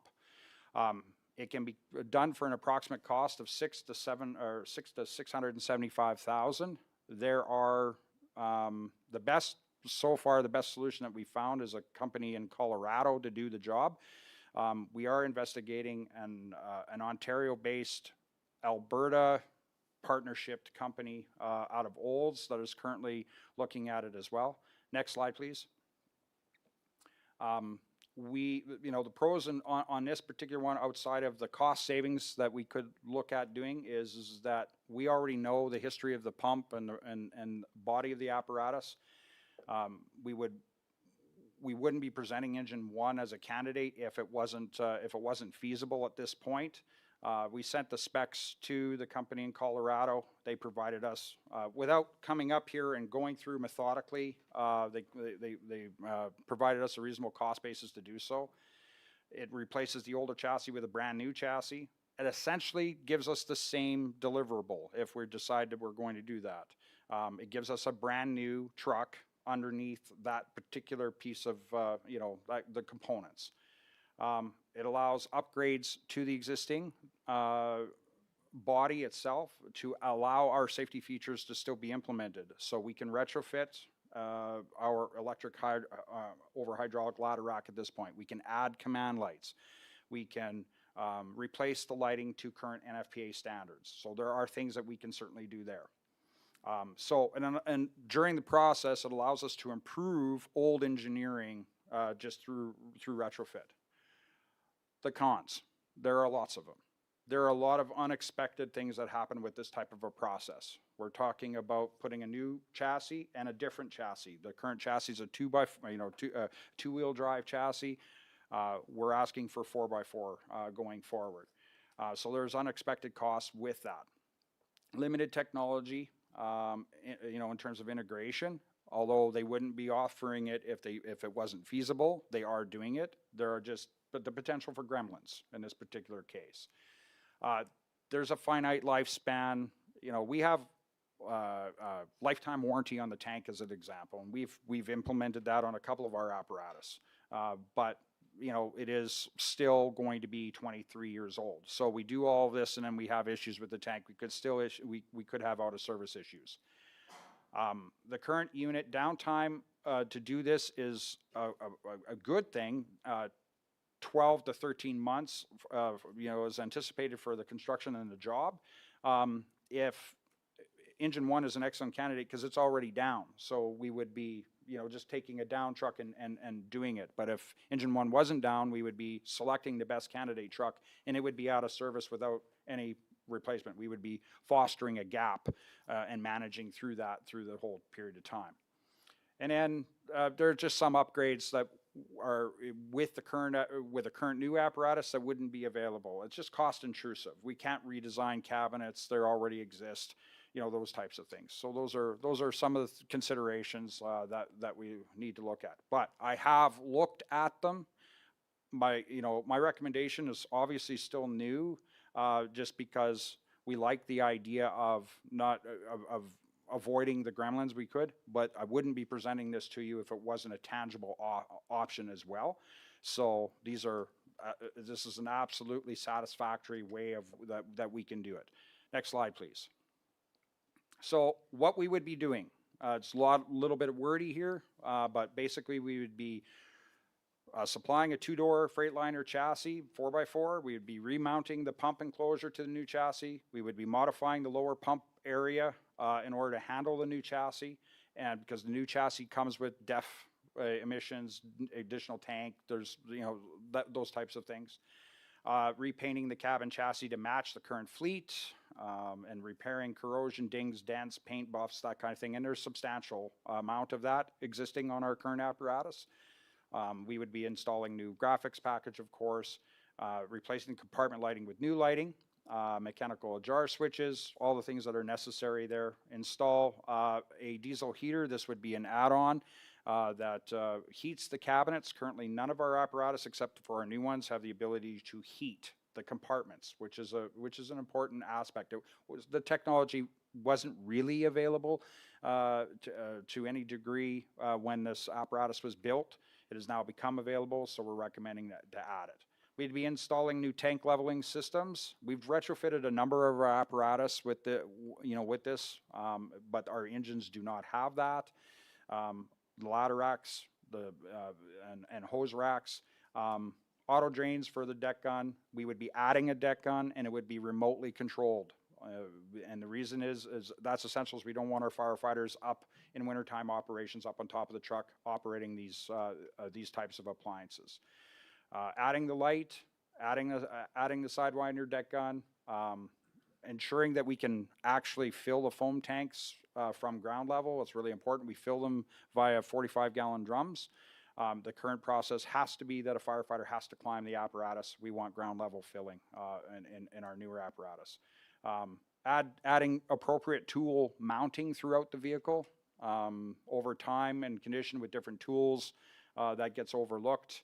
We're trying to maintain a condition of some very expensive tools and equipment, and having them just plowed in and scattered is not advantageous, especially on these rigs.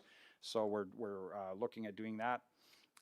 And then replacing the current SCBA holders in the pump house with the custom and repairing the cushion. This particular apparatus requires that, and so that would be doing that as well. Next slide, please. Then I was asked to use to look at and canvass through the used market. There are a number of options. You received a complimentary comparison sheet to this presentation. So next slide. We're seeing anywhere between 300,000 and 700,000 depending on the year. Obviously, the biggest pro with buying used and considering that is a cost savings. The trucks are immediately available, which solves a lot of the problem with the lead time. And certainly in this particular case with engine one down, it's the fastest way to get a truck to replace it without having to do musical chairs with trucks at this point.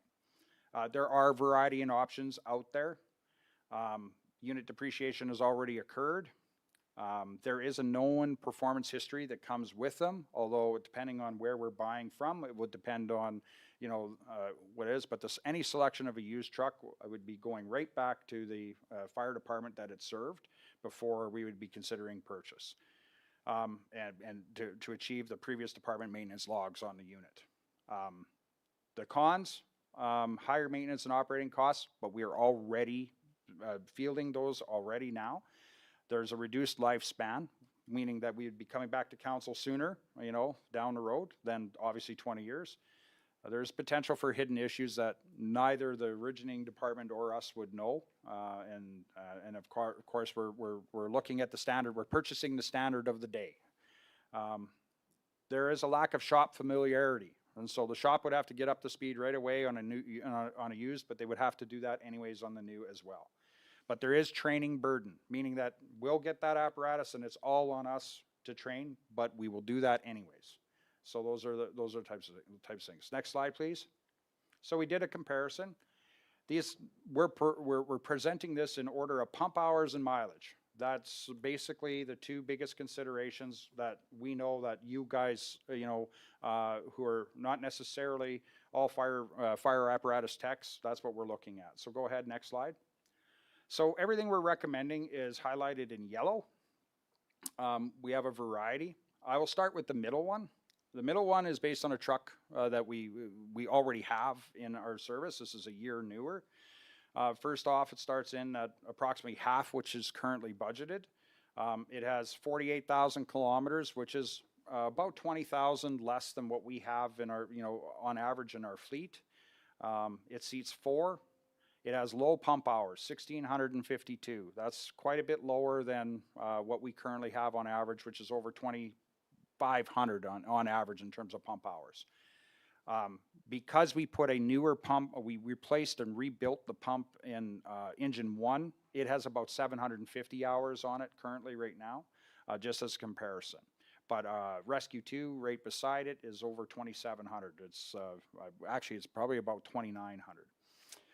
It has a 1,500 gallon per minute side pump, a little bit more pump capacity. It has slightly less water carrying capability, but it is 800 gallons, which we can work with. We've got a couple of trucks in that range. It has auto tire chains. So this truck is not a 4x4, but it has auto tire chains, which allows us to move around, a bit more with a bit more safety. And it also has a hydraulic ladder rack. Conversely, the next truck, a little bit more expensive. It's a 5-year-old truck, 19,000 kilometers, 1,100 pump hours. It's plumbed for a deck gun, but that would be an additional cost, should we consider that. Similar attributes, a little bit bigger gallonage. It has rear low ladder storage, meaning that that's been engineered into the truck, removing the necessity for a hydraulic ladder rack. It has a backup camera system. So it's a bit cheaper. You're saving about $100,000. It's a 5-year-old truck, however. Both of these are considered custom cab trucks, which they come with a high degree of engineering, additional rollover protection, but considered brand new, and why it hasn't been offered to council in past, brand new, they're cost intrusive. Brand new, that truck is about $1.5 million just to start. And the portion of the chassis, through the back wheel without the pump, without the rear body, is about the same cost. It's almost $900,000 just to build that without putting anything else on it. Next slide. The round out my top 3 recommendations, again, middle is a 2014 Pierce Arrow. It is a slightly higher kilometers at about 121. It has slightly higher pump hours. I like the price. It is, again, with auto chains, low ladder storage. It's a close third. But I would not be of my top. My top recommendation would be the center one that's in there, subject to availability. The rest of what we were able to mine, and we just finished this last week, so I'm confident all these trucks are available if we're looking at them. These top 3 trucks are also Minnesota trucks, meaning that they will come with winter packages already. Everything else that is white out there may be a good price, but the truck, that where you're looking at on the far right with the blue decaline, it's a great truck, outstanding, but it's a Texas truck, meaning that we would have to undergo to do the winterizing and winter package, and would not be recommended. In your comparison package, we did have a local truck. It's the last truck on the list that was offered by Wetaskiwin County. I went down and had a look at it. It's a 2010. It did not make our list. Considering the year, in the price that they're asking for and the condition of the truck, our 05 trucks that we have right now are in actually better condition. And to be blunt, they're less pump hours, for the price. So it did not make the cut at all. So next slide. So this was just a round out, just to give you some comparisons in terms of what was available. A lot of the trucks, I was happy and pleased to see that there were 3 trucks that had under 2,000 pump hours. And so that was consideration. A lot of the used trucks on the market are, considered well used. They're in the, 7 to 10,000 hour pump range, meaning that we're looking at rebuilds almost immediately. But all of these trucks are touted as as passing their last annual pump test. So that is encouraging. So the biggest attributes is we need mobility that we don't have currently right now, especially considering the increasing frequency and the freezing rain events that we're having. Is becoming paramount. We were out the same night that there were rollovers that made the news in 2 counties to the east of us. It was absolutely treacherous, and we don't have special tires. We don't have, we have the same, we buy the best tires that we can, but they're, we have to have better mobility. We have to have just overall better safety when it comes to it. So in the used market, I'm definitely, if we're going to go that way, we're promoting custom cab at this point for the increased rollover protection, for sure. If that were to happen, it provides us, better equipment storage, those types of things. That's why we're, a lot of municipalities that have increased budget consider those, and those are fire chief recommendations. But conversely, for longevity and maintenance, they're a little bit more of a maintenance piece to it, but certainly we can overcome. So that's the presentation. I can take any questions that council may have. This is again what was considered for the 2025 dollars that are currently funded, subject to council continuing and wishing to keep that funding in place. Thank you, Chief. Questions? What's the value of the old trucks, engine one? What would you estimate? In our budget for replacement, I have a $40,000 value, but that is the whole truck. Right. I talked to the Colorado company. The chassis in Colorado would be scrapped. We could take it back if we wanted and try to sell it as is, but they don't have a truck replacement. Olds is that's dependable trucks out of Brantford, Ontario. There's the opportunity that we could salvage not salvage, but sell the chassis as is. Without a working engine, we'd have to get, market and explore that. But with a working engine, about 40,000. Along with engine one, we'll have to work on the other ones, the other 4 trucks, right? Rescue 2, engine 3, engine 6. I'm sorry, Counselor, I just missed the first part of your We're question. still gonna have to work on the other trucks, replacement or refurbish coming up in the future, right? Correct. So we'll have 5 trucks in total to do. Correct. I won't, I have to refer to my plan, but yeah, in accordance to the plan, all of the type 1s are subject to this, so what we do here, if we decide to refurbish, we may be able to do with the others as well, for sure. Or we, in accordance to the plan, purchase new. What I would say is that as far as the plan is concerned, this was the plan within the plan, the sub-plan. I think I heard that terminology in terms of the greater fleet plan. Because of the timing, there was some urgency to looking at getting council involved with this. So the current 2026 is presented. It doesn't make a lot of number one, if we're refurbishing, we can't refurbish 2 trucks at the same time anyways, if that's what we're doing. Number 2, we want to make sure that it's reasonably and fiscally responsible. We have the funding in place currently right now to facilitate the purchase of the Type 3 truck new. We haven't got to that particular piece of this pie yet, and the Type 1 along with that crew truck. So any savings, if council decides that would like to explore a different direction, and again, all of these here are plausible. I'm presenting them, if to whatever degree council would like to do, may have an impact on what we do for 26, obviously. So there's that point there. Also for 26, for consideration, is that part of is with respect to the truck at Station 6, as previously reported, relies on funding from the town of Mayerthorpe, subject to council wanting to explore a joint purpose truck. And there has been some discussion with the town of Mayerthorpe with respect to that, and they, in principle, like the idea because they also have to replace their truck. So Engine 6 would not necessarily be replaced. Engine 6 would remain in service with one brand new truck there for the use of both municipalities, if that is what you would like to look at doing.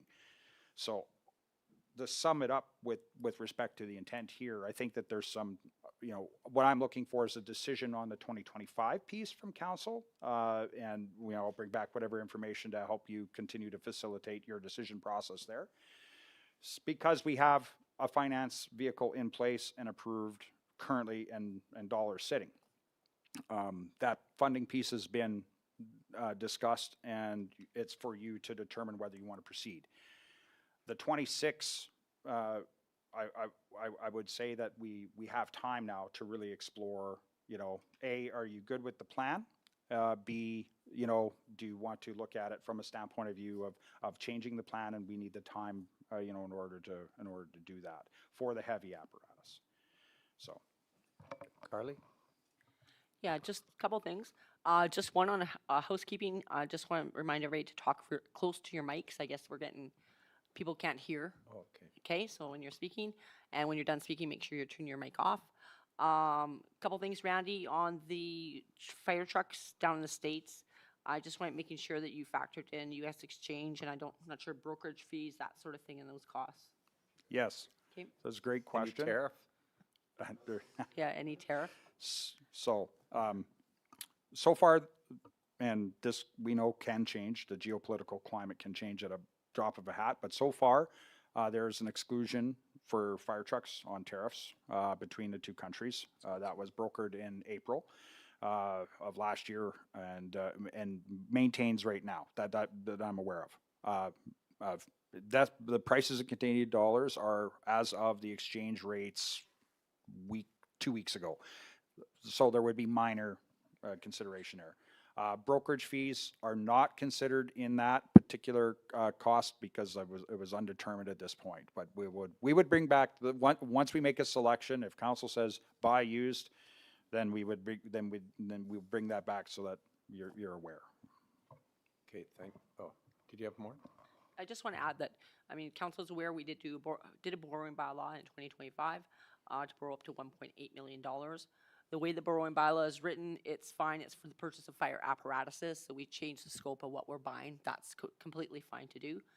And just so council is completely aware, because we were signing up for the purchase of the type 1, I just want to remind them that we did do a draw 1 on this borrowing bylaw for $1 million. Right now, that is accruing interest and everything. So I just want to make sure council is fully aware and clear of that situation. Okay, thank you. Paul? Yeah, Randy, you mentioned a couple other trucks that need refurbishing in the near future. Could you please repeat that list? Okay. If we are refurbishing, sorry, just my computer locked out. Yeah, of course.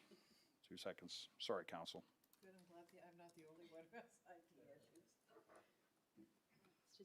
Sure, our IT department can fix it. Yes.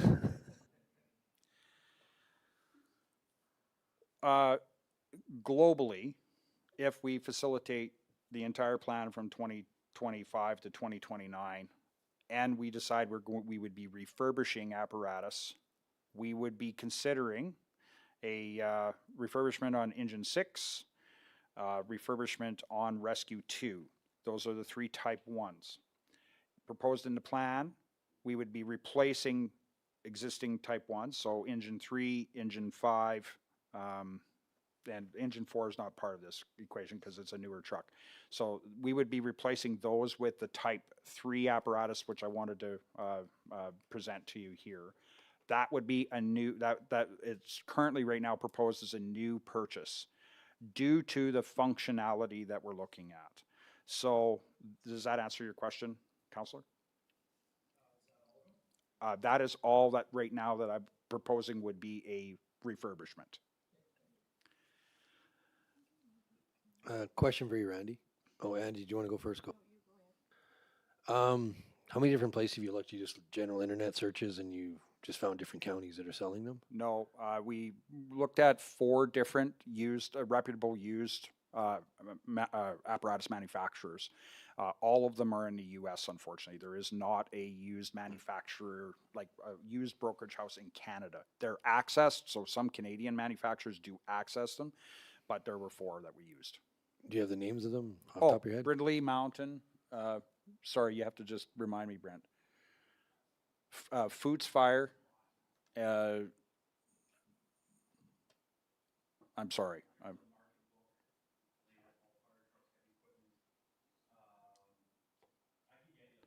Yeah, we'll get you the actual. There was 4 though that I know of. Okay, I've done some research. I'd like to sit down with Ann and yourself, and maybe I can help in that some regards. All right. One more question then. With the plans or whatever you have for Engine 4, is there any reason why that can't go there and we replace Station 4s with a Type 3? Would that work? Yes, for that's you? part of the plan. Okay. So if council approves the new purchase of the Type 3 apparatus, because the plan has both Engine 1 and Rescue 2 at East Station being replaced, right? So, but one of them, the plan is to move, Engine 4 to East Fire Station and replace it. Carla, I think that's just Ed. He's doing some maintenance. I'm sorry. You can. So. We're doing some lighting maintenance, so we're going to have some of this. So the new Type 3 apparatus, next slide please, Terry. that was presented to previous council, and we touched on it with you guys. This type 3 is a wildland and structural capable apparatus that is smaller in stature, but packs the same punch. It's available in 13 weeks from the date of order. And it's currently, like, we have the RFP that has been awarded to the manufacturer for this. And that's the intent. It would facilitate moving Engine 4 to that. And this plan already, as proposed, saves the purchase of one truck, 100%. Okay, so if we went with that plan and then start refurbishing or whatever the other engines, then we have time. That gives us time, right? That's That's what I'm correct. getting at. That's correct. So the intent here is to get council to either move, if we're, like, the piece that is here is that this is a 13-week lead time. Then I wouldn't be making the move of Engine 4 prior to that, because we do have Rescue 2 sitting there. But we are down an engine right now effectively.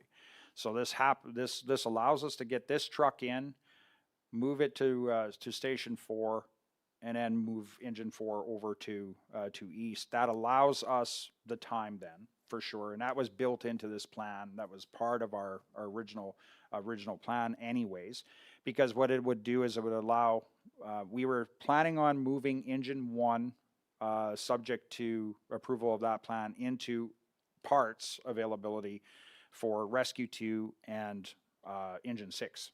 Because we know we were having these electronic issues. We know that we were having like there's body control modules, there's governors, there's things that we are just having a horrible time when they go down sourcing them. And just another example of the problem is the Mayerthorpe pump, which doesn't get used a lot, was down for almost 12 weeks just with a governor issue. We ended up finding one, and it came out of Mexico, to be honest, to get up there, so and get that thing operational. So that's to your question, Councillor. That's actually part of the plan. So,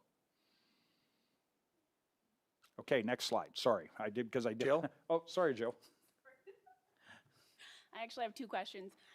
Will purchasing older trucks still meet our standard for the mutual aid agreement with other counties and the province? That's a great question. Thank you for it. Yes, 100%. So older trucks, we are sticking. My recommendation would not to go older than 2014. Okay. That allows us, 8 to 10 years of good service with those trucks. Meets all of our requirements in terms of our response. Typically speaking, and legally speaking, our mutual aid agreements are the age of our fire trucks are not contingent on the facilitation of the agreement, but morally speaking, we're providing good trucks for that service. The used trucks that you might be referring to is, and when I'm talking mutual aid agreements, I'm talking our regional for deployment purposes as an example. A Type 1 is a Type 1. So when they're built to a spec, we've only researched trucks that could maintain, that meet that spec. So when we're talking Type 1, that's very much a wildland urban interface classification. And this is why they have specific components to that allow us to meet those classifications for consideration for provincial deployment. We're not purchasing trucks for provincial deployment. No, We're purchasing trucks to provide our service. But when we do have the capacity and the availability to deploy, we have to meet the provincial guidelines for them to do it. And all of these would do that. Yeah, You bet. My second question was, did we make money sending trucks to Jasper? And if Yes. so, how much? I'm going to say north of 170,000. I don't have the exact figure. Okay. And 40% of that goes into a reserve. It goes into our extreme events fund, correct? Is that, no? No, Terry, is that not right? No, it didn't. What? It didn't? I'm quite confident that that's what we were working on with Jody, so that's how we fed our extreme events fund. The extreme events fund came from the grants, the additional dollars we got for the grants. That's not what's happened in the budget. Okay, well, we'll have to get back to you on exactly what that looks like, because I'll show you the, Yeah, I just. yeah, sorry, my On the apologies. operating budget, that's not. Oh, the- no, what we're putting okay, through sorry, is- it's not capital for sure. Yeah, thank you for that. That was operating. That's correct. Yes, that's my apologies. Yeah, no, that's okay. I was just Yep. asking just to kind of keep note that by new use so that we do make money off it if we do get called out. Yes, so all the costs are recovered. Any deployed apparatus and personnel, all of that is recovered, and it comes in at an agreed upon provincial standard rate called the Alberta Structural Protection Rates. We're not deploying to fight forest fires, we're deploying to protect communities from them. And so, and in terms of Jasper, Sturgeon County, high level, we send apparatus all over. And when we do that, there is a revenue source for that. Okay. Dale? So I guess my question, bottom line is, what will be the net saving if we go used?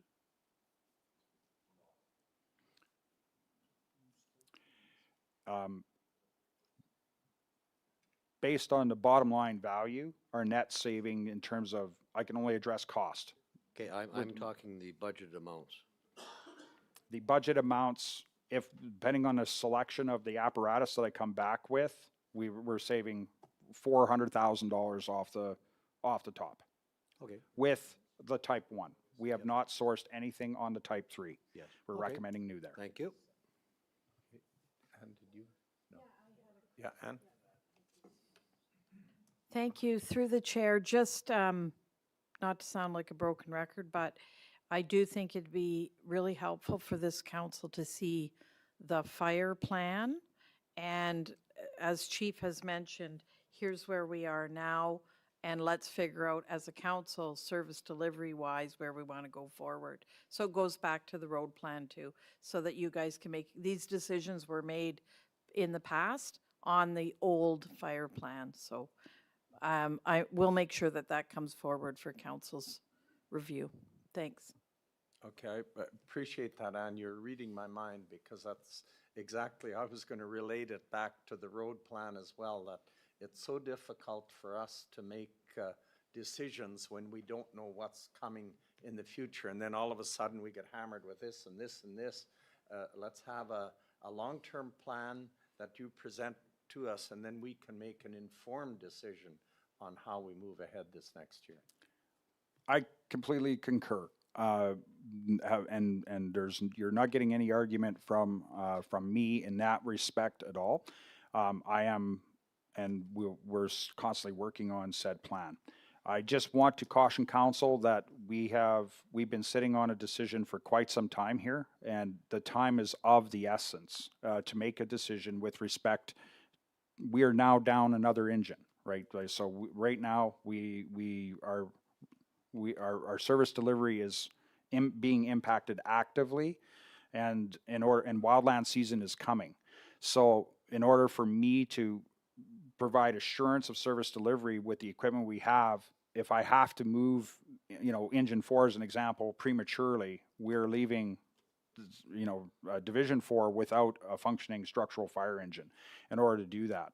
So what I was hoping, not today necessarily, but I was hoping for you to digest is give me some direction as to if this plan for 2025 is even achievable based on the information that I have presented, because I have presented council with the plans through the CAO with respect to what was there, what was approved, and basically how we were going to manage the assets.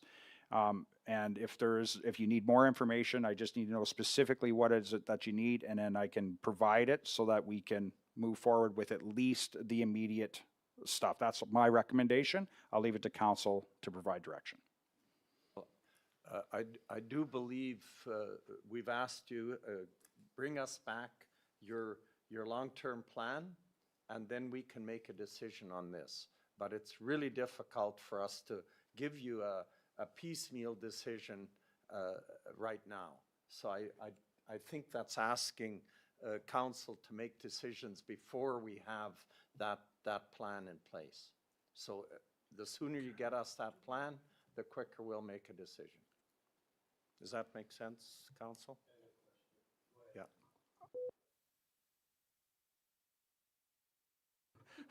Sorry, I don't know what the ding was. What I will say, okay, so what I'll say is, it's apparent that you don't have a plan at your and what I'll do is I'll work to find out where that gap is, because the apparatus plan is part, if you're looking at a master fire plan, we do not have a master fire plan. So, but what I have provided is an apparatus plan, prior to, so I'll dress it up another way, or perhaps maybe there's been some confusion. Go ahead, Ann. Sorry, through the chair, that's probably me, but you have an overall, you've talked about an overall fire plan, but this is what you're referring to, yes? Okay, and then has this been presented to this council for their review? Not in an official meeting. It was presented via email, circulated by email earlier. I guess that's not directly by me. We'll work, administration will work to make sure you have it. Because I'm sorry, I'm on the premise that you had been provided this, and sorry. So we'll make sure that whatever it is that, fair enough? Through the chair, I would just suggest that we'll get this to you as soon as possible, so you have the background, and then you can review it, and then if you need more information through me, you can advise, and I'll advise Chief. Right, Yeah, thank you. that's very good. Yeah, thank you. Make it in the simple for us to read it, okay? Completely, 100%. Okay, Barry? I think like there was a couple of just a couple more slides that, but you have them. For that, I mean, outside of that, my presentation is pretty much complete. So at this point. So Randy, I'm looking at your presentation here, and a lot of the ones you discontinued on the wildland is because they have air brakes. Yes. Is that just because our drivers don't have an air brake certification? No, it's to allow earlier onboarding access and to train our drivers. It's a bit of a hurdle. It's not impossible, and we have been certainly training all of our drivers with air brakes, because that's how our fleet is done. But with these wildland type 3s, type 1, it gives us an opportunity to get drivers onboarded earlier and safer with a lighter apparatus, providing the same punch in terms of structural firefighting capability. So this is why we're recommending this style of an apparatus over a classic type 3 with air brakes. Okay, so like a 5500 or something would be more ideal than, say, something with air brakes, obviously. That's correct. And so we're looking at this particular one is an international chassis. It has a bit better GVW than a 5500. It allows us to carry more water. So these particular apparatus is a 600 gallon US gallon, 500 imperial gallon carrier. Most type 3s that are larger will carry 8 to 1,000, but the higher GVW requires air brakes. Okay, no, I just was noticing on your presentation here. You bet. Okay, are we good? Thank you very much for that, and we'll look forward to the plan. All right, if that's all, let's continue on.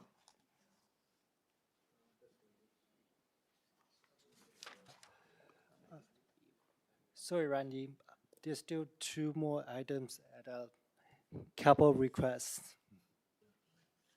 Oh. No, we're not doing anything right now. We're making no decision right now. So we're pulling it off for today. Well, no total. The decision has been to get the information on the longer range plan, and then we'll talk about it again and make a decision on what we approve in the budget. Thank you. Ann? Thank you. Through the chair, and I would suggest, I know that we mentioned publicly our next budget meeting is the 20th of March, But in my opinion, we are going to have to come back a lot sooner. So I would suggest we kind of coordinate our calendars and get something in the calendar sooner rather than later. Yeah, maybe a council meeting tomorrow, we can decide where that meeting may, or meetings may be. Because I do see a lot more discussion on the budget. Thank you. All right, Okay, thank you. Randy, so there are just two last items related to the exhaust scrubber and hydraulic ramp. Yeah, non-apparatus related asks are with the inclusion of and consideration for exhaust scrubbers times 6 at the Emergency Response Center in Marathorpe. That is would be that 83,000 would be there would be a 50% participation automatic by the town of Marathorpe should that be approved. It is all of our stations are required, and as you know, they were all built in a day where there was no requirement for exhaust handling, vehicle exhaust handling. That is changed. It's an occupational health and safety requirement, and East Fire Station and the ERC were selected as priority because we have lease holders that occupy those facilities day to day, and with ERC we have sleeping emergency medical technicians, so EMTs, medical staff there as a priority. It is, as mentioned, it's a 7-bay station. 2 of the bays are smaller, so we can. It's 1 unit, and these are an automatic unit. As soon as the doors open, they turn on. They cycle the air, filter the air. And what we're avoiding, this is the most cost-effective method of exhaust handling, contrary to typical classical, what they call pigtails, which attach to the tailpipes of the units and are magnetically attached. The station's designed height are restrictive to those types of systems. With the ERC, it is not. It's not a feasible construction option, and for practicality purposes, it's not recommended. So we're proposing that for inclusion in the 2026 budget. It has been on our radar as far as the Emergency Response Center Committee for more than 10 years. Been asking for this, and this is what we're looking at for this year. Is there any questions with respect to that particular? just a question then. The exhaust scrubbers are 50-50 between Marathorpe, so is the 83 50% or is that 100%? No, that's us funding it entirely, receiving 41.5 from the town. Okay, so that's already included in there, their portion?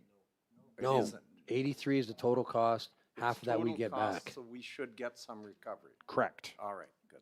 Correct. Okay. Subject to the approval of the town, and of course and they are aware it is not on their capital plan that's presented, but they are aware if we approve it, they will take measures to my understanding. Okay, thank you. Dale? So my question would be, why are we not reporting then just our half?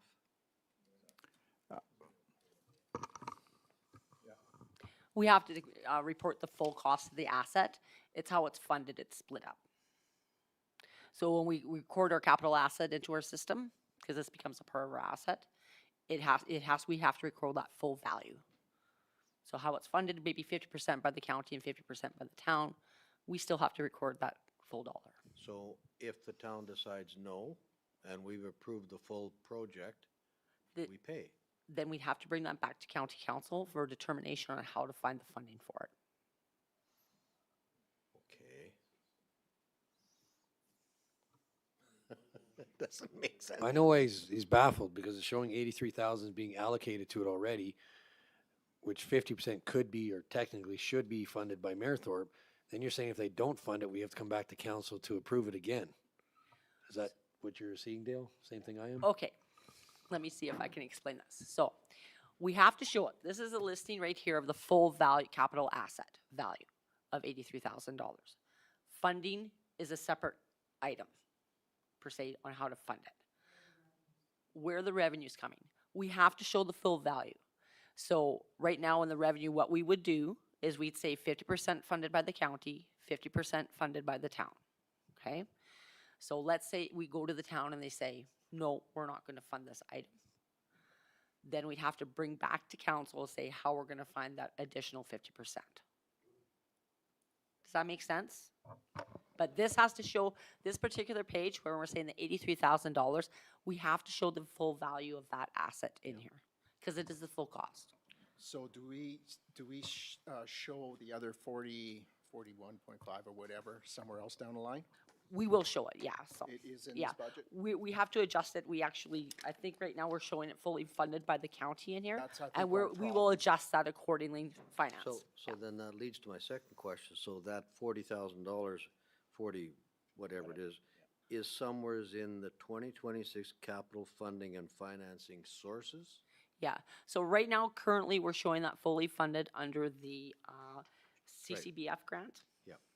Or, sorry. Yes, it's fully funded under the LGFF grant, my Okay. apologies. So Okay. what will happen is that we'll take that back finance and we'll split that out. And then Randy can go to the town of Marathorpe and determine whether they will provide the 50% funding on Yep. that.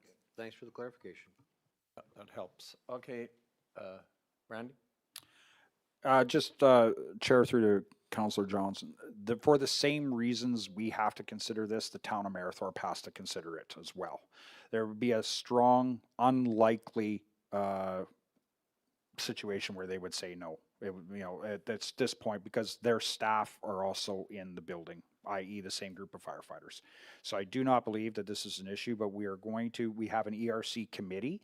All things with this facility are done through committee and through the councils respectively, and this will certainly be added to the agenda next week when the committee meets. And to answer your question succinctly.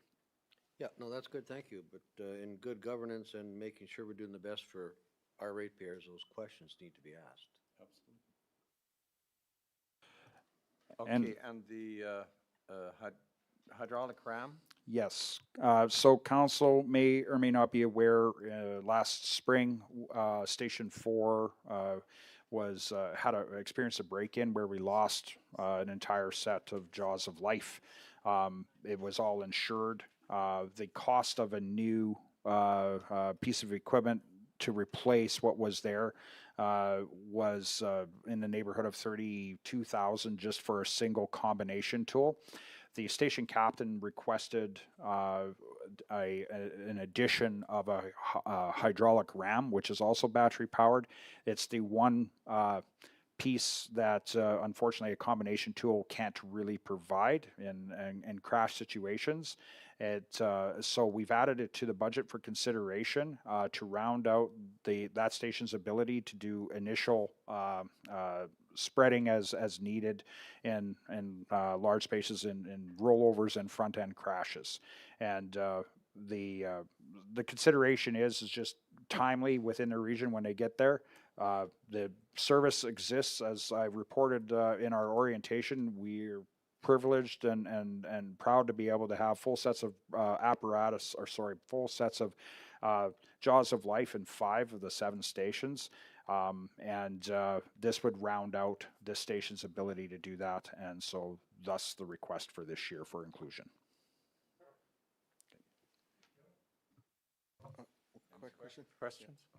Just curious, so that's a total amount for that RAM is what we're asking for here?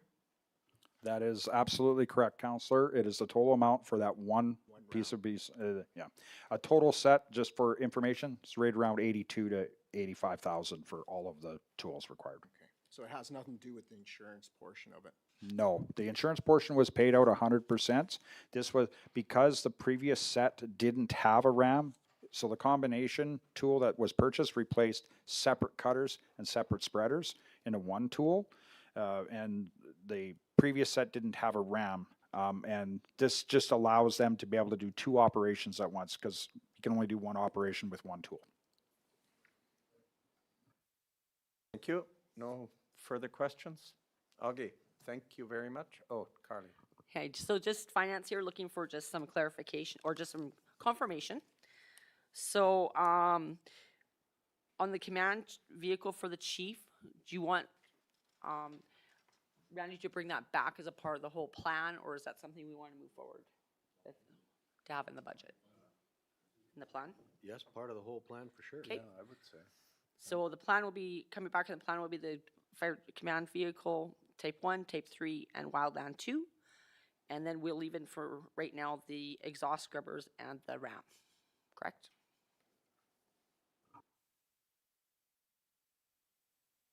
Okay, moving along. You want to break for lunch now, or what do you want to do? It's noon, I'm just saying. How much? How long are we booked for here? Yeah, Ann?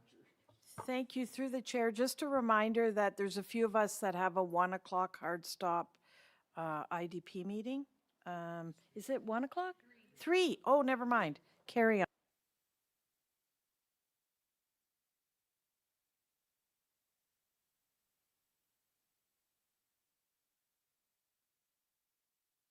And this meeting can go through till 3? Well, then we can, is this a good time to break, or should we finish those last 3 items there? Break now? Okay, all right. Let's have a break now. Yeah, let's be back at 20 to 1. Okay, 40 minutes. What's that?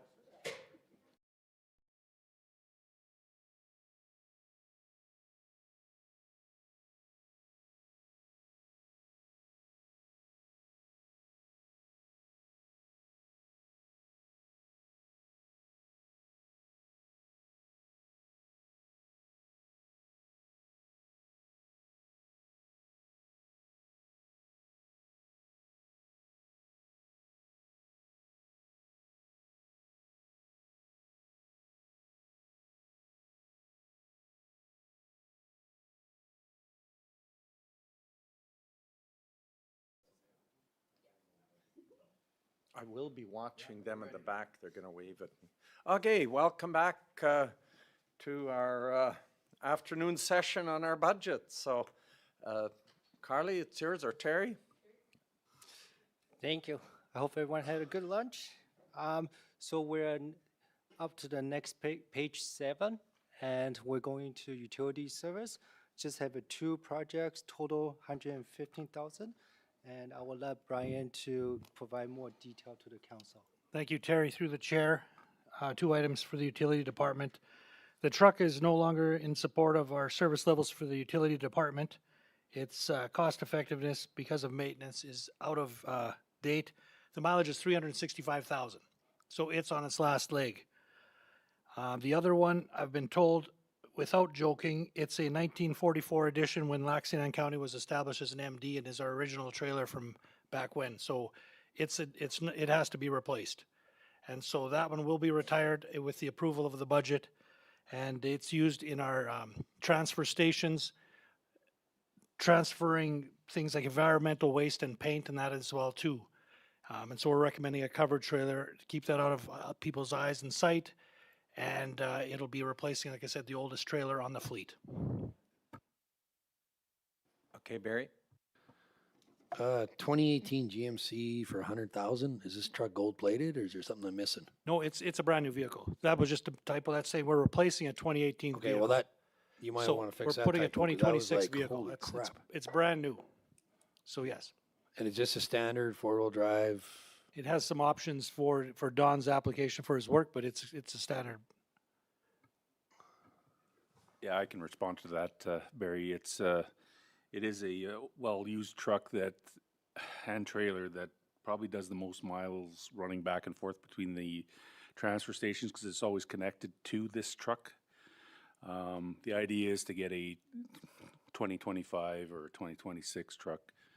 We have some quotes for pricing. I think I've seen this truck as a 3/4 ton. It is a 3/4 ton. I think I've seen it at the transfer station when he's sitting there doing whatever he's doing. Yeah, same thing. This is one of those trucks. It's at 365, actually 366.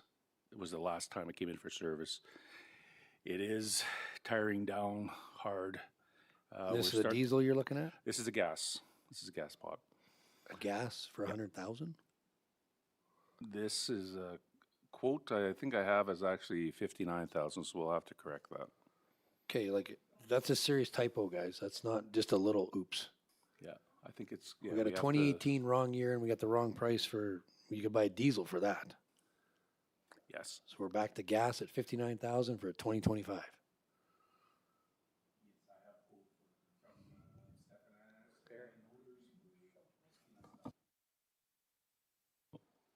Sorry.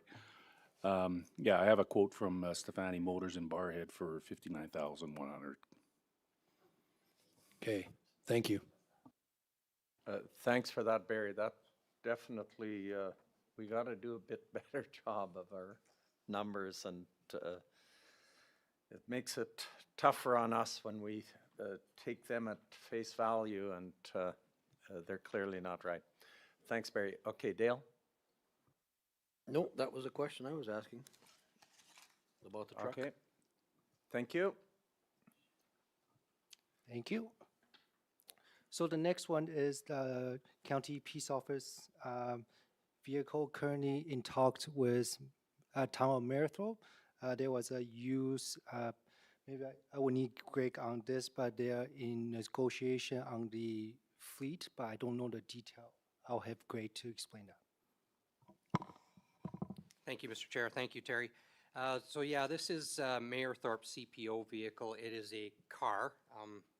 You know what the make of the car is? It's a Yes, Greg, it's a Taurus. Taurus. So it is equipped up for a CPO vehicle. We provide our CPO services to them on a contract basis now. They have this vehicle sitting there that they weren't sure what to do with it, but it has a little bit of life in it. Right now, our current fleet of CPO vehicles, we've gone to a vehicle share program so that some of the CPOs, you know, it comes in, it goes out with the next one on shift in order to be efficient on vehicles. However, we found when we get one into service, it shuts down our CPOs being out there. So this would be a nice vehicle to have in if something goes into service. It's a relatively cheap vehicle that we can keep deploying people with.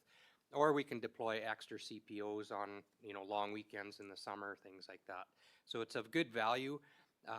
We're being told we can get it for cheaper than 20,000, but they've never pegged us exactly what they want for us. So that's why we put 20 into the budget.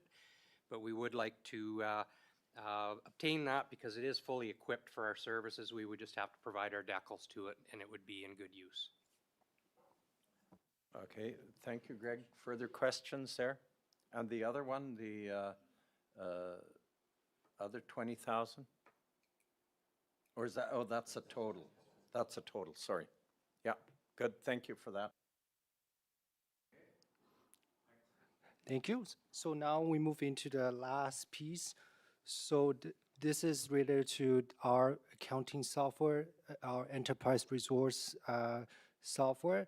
Currently, we use Microsoft GP, which is going into end of life. So Microsoft is not going to be supporting the software anymore, which will create a lot of risks with security or some of the module or payroll module won't be uploaded. And the end of life from Microsoft is December 31st, but the software provider, their end of supporting is September 30, 2029. So we are working on coming up with RFP to go through the ERP transformation into the new system, and then you will allow us to function in the future. And this project will probably take around 18 months. So it's a multi-year project, and the 625,000 represent the first year, and the second year is also 625,000. So it's 1.25 million. Yeah. And Thank you. Through the chair and to Carla or Terry, I've been through this a few times with, migrating financial software equipment. So you've got a figure in here, and I'm sure there's a lot of other municipalities that are going through this with Great Plains going defunct. how are we figuring this out? We haven't put out an RFP yet, so where did you come up with this amount? And you're saying it's over a period, so specifically, if you could explain to council what this is for, the 625, and then the additional as well. And is this, and I don't mean it to sound like this, but is this accurate, or how do we know that this figure is valid, I guess is. We have spoken with a couple municipalities on it. In fact, some municipalities, it's about $3 million. Yeah, it's dependent on what municipalities are incorporating. Like, we have a lot of data on ours, and it depends on how much data we convert it back into the new system. Our plan is to not convert a lot of data back because we can still access Great Plains Dynamics. And Great Plains Dynamics houses our financial software, it houses our taxes, our utilities, payroll, all that sort of thing. We've actually had the system since 1997. So we were putting this in for the 625 for 2026. That number can be adjusted depending on what it rolls in at for the year, and reduced or hopefully not increased going into 2027. We have to, it's unfortunate, we have to move forward because we have to have the correct software, we have to have the updates. If we don't purchase the software, we have our payroll updates for the schedules from CRA weren't going to be updated effective September 2029. This is affecting multiple municipalities across Alberta and across Canada. Great Plains Dynamics has said it has been in place since 1997. We've had it for several years, and they made this announcement about a year and a half ago. This was occurring. So this is actually, there's an agenda item tomorrow talking about the consultation for getting an RFP, because we want to make sure that we're picking the correct software and the most cost-effective software for Lac Ste. Anne County. There are multiple municipalities are dealing with this situation right now.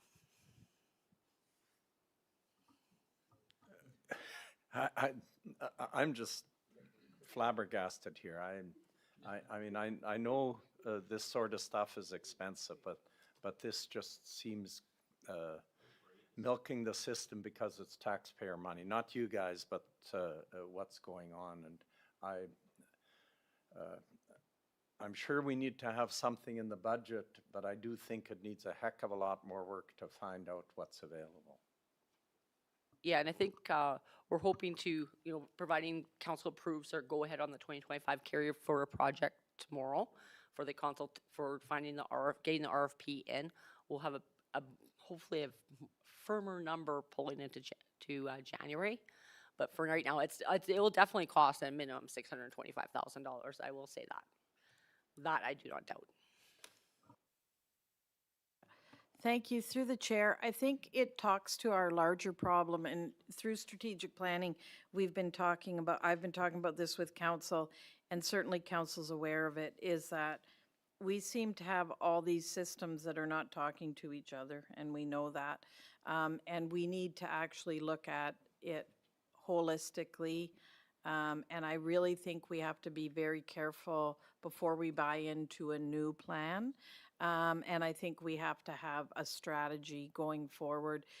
What I'm hearing and it's only week 5, but I keep hearing that this piece doesn't talk to this piece, doesn't talk to that piece. I'm certainly not an IT expert, but one of the things we did go through when we implemented new financial software 2 municipalities ago was making sure that IT, finance, and the whole management team was working on it together so that we knew what we needed. So I do think we need to look at it like this before we even move forward with the RFP. I understand we're under the gun, but it's like almost everything right now. I feel like through this whole conversation today, we're under the gun with everything, but we don't know enough, and here we are again being reactive instead of proactive. So I think we have to step back and look at our whole system. Yeah, I've been involved with building systems for large companies. This seems very, very expensive. Have you guys only looked at 1 or 2 options, or are you just going with everybody else is using? Yeah, like I said, we called around to a couple municipalities, and that's kind of what, we definitely weren't picking the highest, but we're not picking the lowest either. So it's kind of a medium factor here. What we could do in regards to this is we could pull this from the 2026 capital budget and get our RFP in place, and then we'll have a better, clear dollar value on it for council and bring it back for approval or for council deliberation sometime in 2026. Yeah, I The think one there- thing that I would like to say, we are able to fund some of this from the LGFF grant that is allowable under there. So, and that's where we're funding this year's portion under there right now. So, Okay, I think the council would agree, there's gotta be a more beneficial option than $1.2 million. For $1.2 million, I could hire a contractor to build the best system in the world. I guarantee you it'd still be under 600,000.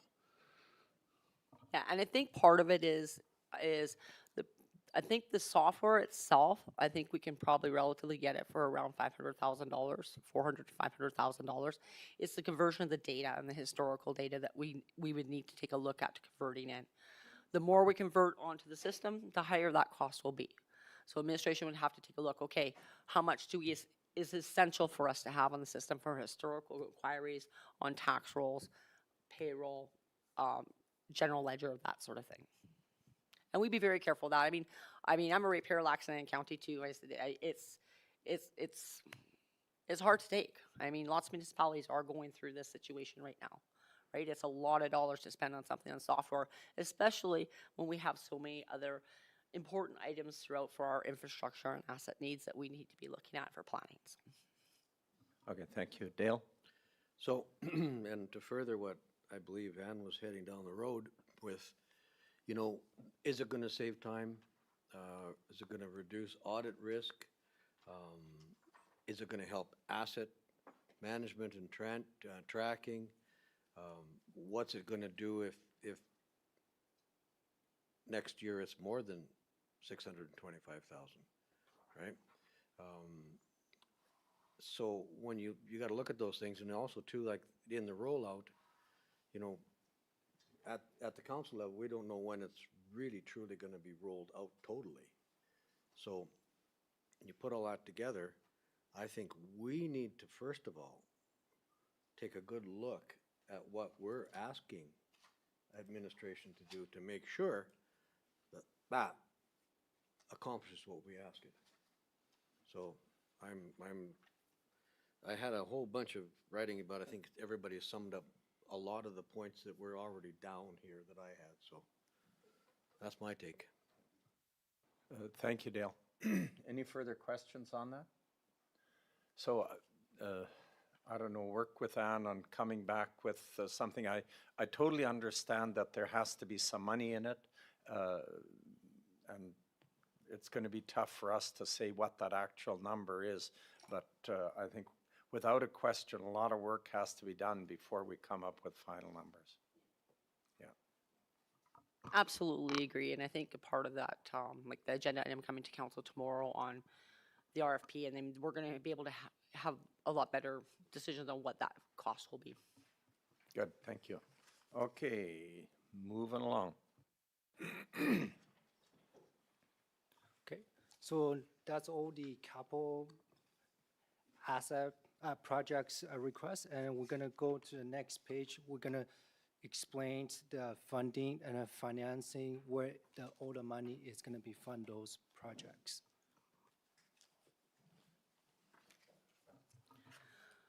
Okay, so this page has changed a little bit because through the budget deliberations, council has cut some things from here. But basically, we're gonna go back and probably revamp this a little bit, but I just want to talk a little bit about at the end of year 2025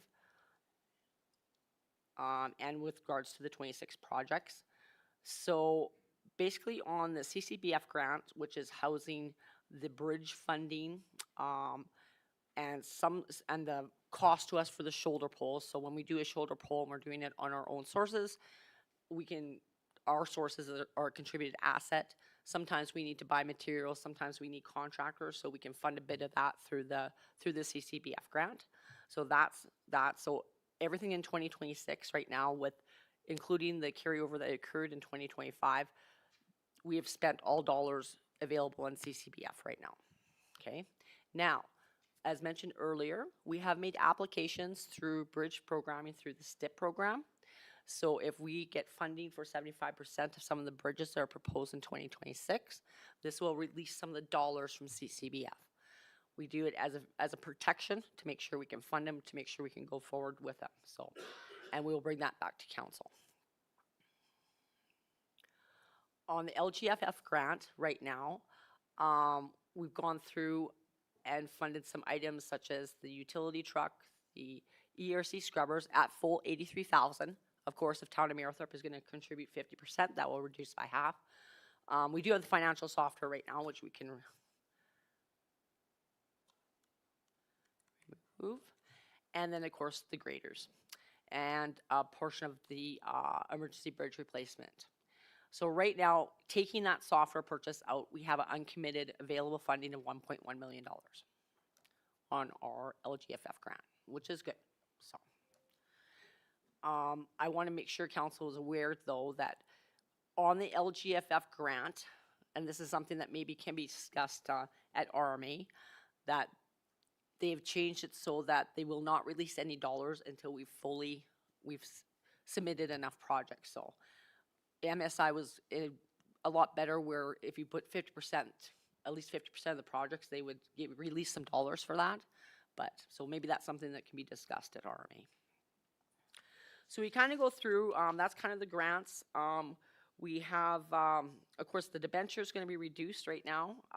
Right now, we had the $6.1 million, which I'm sure gave council a bit of a heart attack. And that is down to 1.3 just with the fire services in there. That's it. So that could change as well too. We have some contributed assets, and that was for just this, our sources, our employees, and working on the shoulder poles, that sort of thing is in there. And we had transfer some reserves. We are doing some reserve transfers for funding in here too. So in our reserve, we're doing a little bit for graders.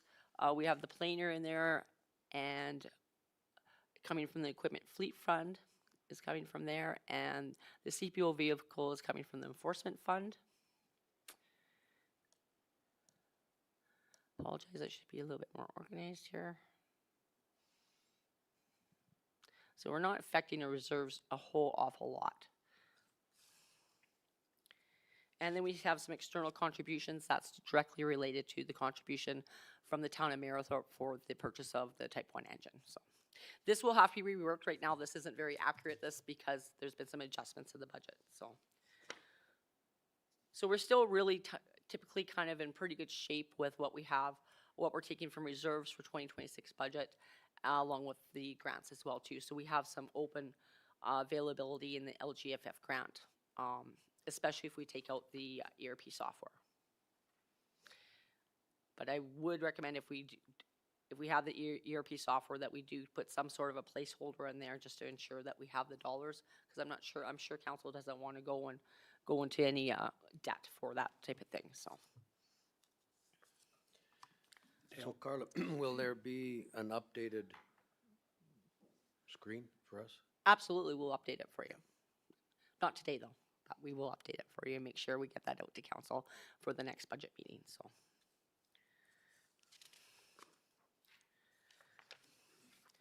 The next, on page 10, we kind of look at our unrestricted and restricted reserves, what the changes in there. I probably did, because it's kind of going through. The next page is about the bridges and local roads and just different funding by different categories. It's just a different look.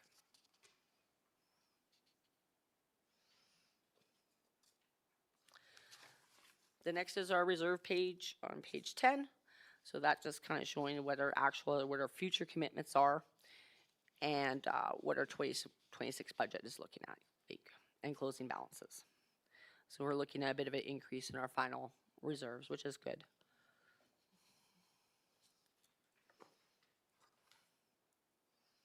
And then the next page, page 11, kind of breaks that down a little bit as well too.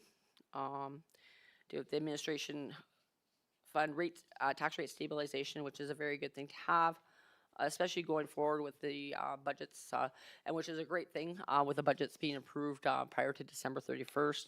That rate will help you if there's any significant changes to the assessed dollars by the time when that happens in February. We have a little bit of a legal fund in there, which is good. $50,000 transferred in there is for the when the aggregate companies pay for their permits, we transfer that directly to the legal fund to assist. We have an election fund in here as well too, which helps. We put $10,000 away annually for that time of election with help with those costs with elections.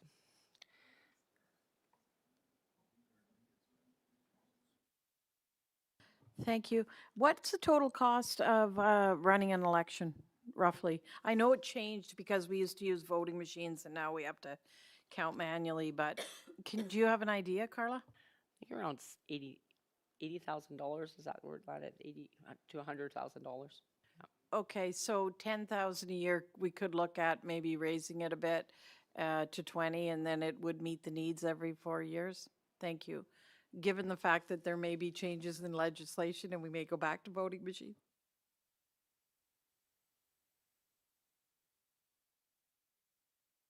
Did we actually use voting machines prior? We just did paper. We're so We've small. always been paper. Yeah, it doesn't make any sense for us. No, we've always been paper. So. Except gotta count faster or get the results out faster. That's right. What's that? Yeah. I don't think it was posted. What's that? Oh. Okay. So we have our committed projects fund as well too. I'm going to be giving council a copy of that. So that's some carry forward projects from 2025, and it also has to do with some projects that occurred prior years that we have a holding place for. So I'll be giving that to our CAO on that, so she can forward that to you. Yeah, so just going community general fund. That's basically to do with just what's going on with the community engagement. Community Enhancement Fund, that's of course the aggregate fund, the 40 cents. We received more money than anticipated in 2025 on that. So that's good. I'm expecting actually one more quarterly payment to come in before year end, and I have not received that yet. So it did really good this year. So, and of course that's transferred directly in our revenue and transferred directly to the reserve. Recreation Fund and Fire Services Fund is a new fund. That's to do, we're taking a percentage of the municipality packages they pay to us to help out with assistance in their municipalities for fire services. In 2025, we took 40% of that, and we're proposing in 2026 that we do actually 60%. The goal would be nice to put 100% of that into a reserve, would be my recommendation, because it helps obviously with future replacement of capital equipment for fire services and different things they may need. And if municipalities ever decide to bow out of that municipal service package, it's not going to be a hit to our budget. Infrastructure General Fund, that's just used under the operations, mostly under operations. Building replacement, $140,000 left in there. Future commitment in there, that $300,000, that was for different things for the municipal shop, for the Lisburn shop, and that's being held in there. Equipment Fleet Fund, there is $290,000 coming out of that. That's directly related to the just some purchases in 2026 under the capital budget. So the 2 trucks I have underneath there. So we can easily move that to be funded from the LGFF grant. So that's something, so we could leave that reserve alone and move that over. Asset Revitalization Fund. So I'm just trying to remember what that $72,000 in. I'd have to look at that. So that's a new reserve that we started a couple of years ago. Is to take a percentage of the tax increase and put it towards a dedicated fund for asset replacement, which is a very beneficial thing to have. So I just want to see what that 72,000 is. Sorry, just a moment.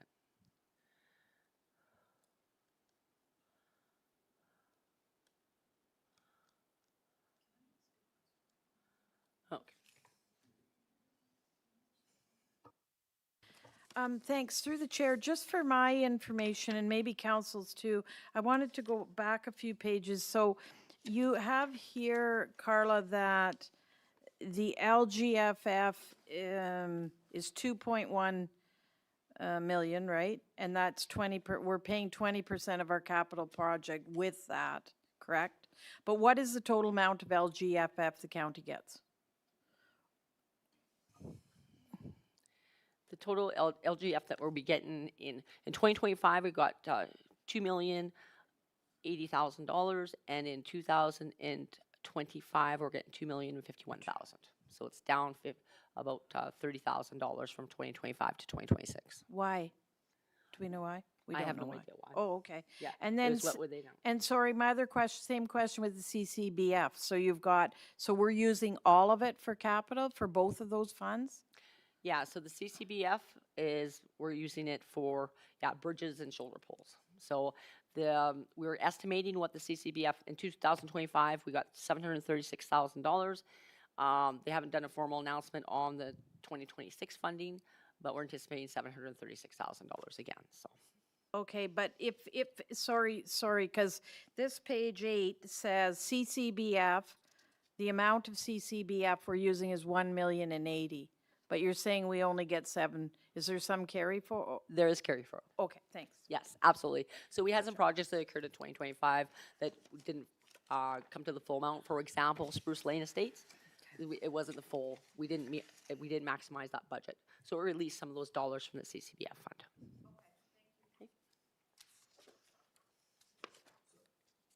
Just a question on those grants. Are they project-specific, or is that funding that comes in a lump sum? It does come from lump sum, but we need to claim on project specific. Yeah, and they have certain guidelines or certain things we can use for them, certain things we can't. So there's guidelines that come with both grants. So there's certain items that they allow under the grant to be funded. Okay, so there's a maximum Yeah, to that? Yeah, so Do we know what that maximum is? Yeah, so the LGFF, it's 10%. So we definitely get the dollars. The dollars are here. 10% of what? So on a project, LGFF, so if a project is under 10%, Yeah. they won't fund it. Now you will notice there are some things that we are funding that are less than 10%, but we're allowed to make as a one project claim. For example, vehicles. We could take 2 vehicles and put it under one project claim under LGFF. But we do definitely get the $2 million for LGFF. That's something that it's something that does come our way. We're allotted those dollars. It isn't, if we just claim $800,000 in 1 year, they're not just say we only have $800,000. We'd be able to claim the additional dollars. Dale? So, just for, I think, our council, we had carry forwards on details of the other stuff. It might be advantageous to have a carry forward on what those grants are actually carrying forward to, just so we can understand as well. Yes, and you're definitely going to have that at the next, that's Okay. the plan. That's the Thank you. plan. I want to do some finalization on 2025 and just bring that forth to provide better detail on this report to you. No, it's okay, I got it answered. I was just like 10%, you said something on 10%. 10% of what, though? Like 10% of all capital, or 10% of that project, or 10% of the funding? Or all of the above? The grant, the LGFF grant, the project needs to be 10% of the total grant received. So 10% of the $2 million right, per project. But like I said, we can take projects, maybe two trucks, and roll them into one project claim, and then we can meet that threshold. But if we submitted something that didn't have anything relation to any other item, let's say we were doing, I'll use county signs for example. There's a good example for that.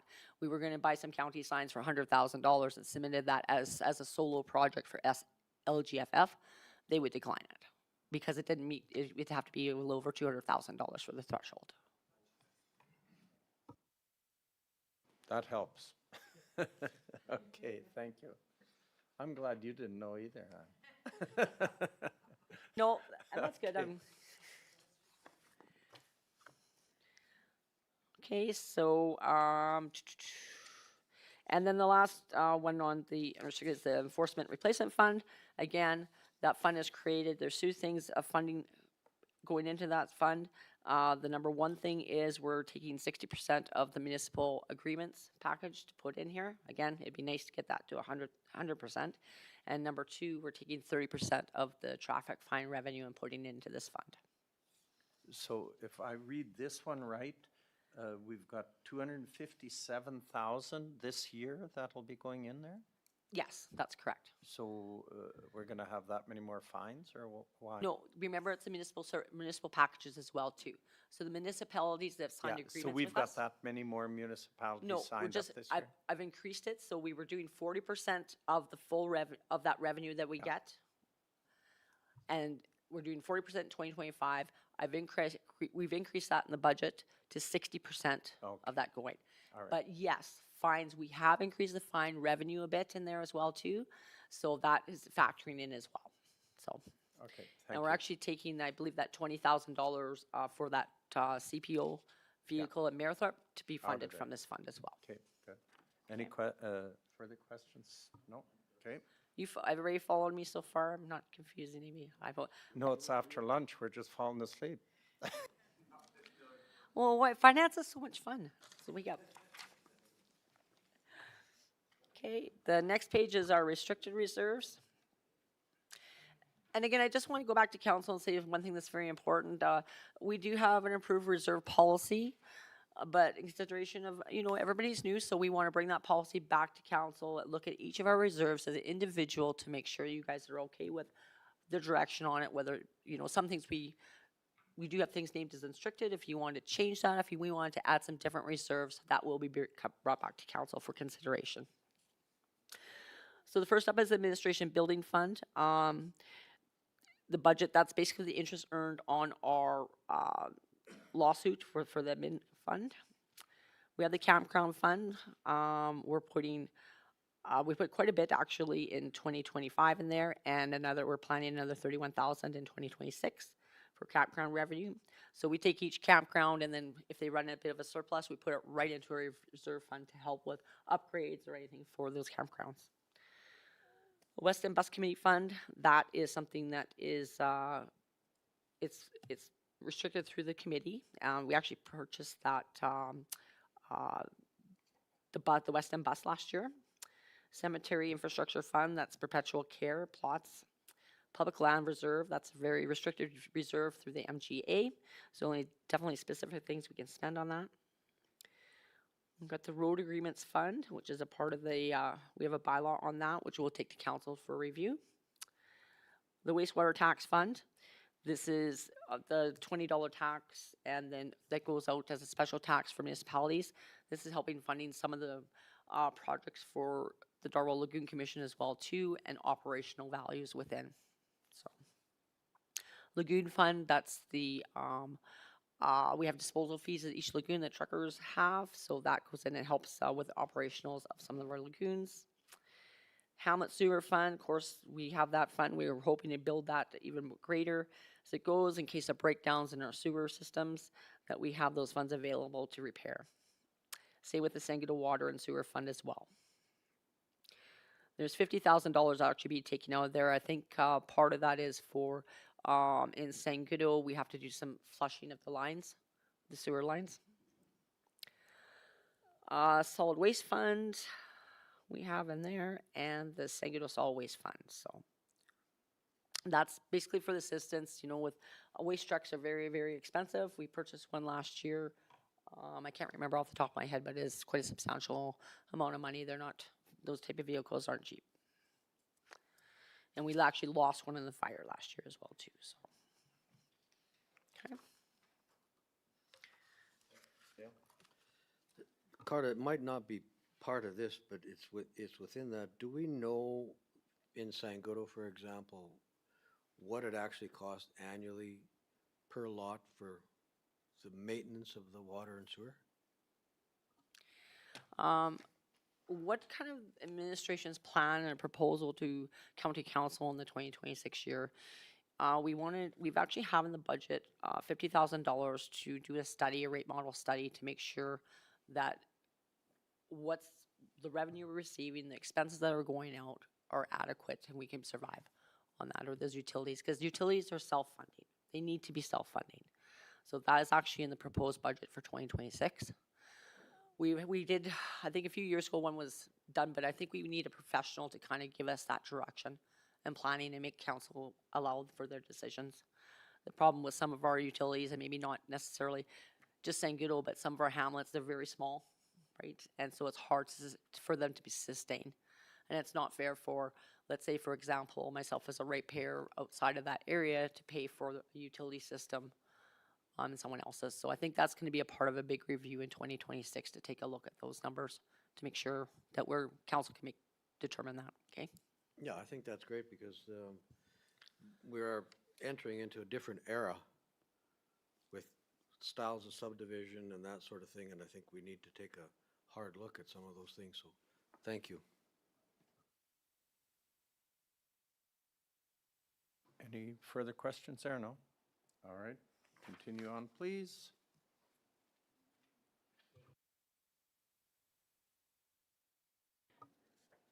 Do you want me to talk a little bit about debt and then we can drop into the operating budget a little bit? Okay.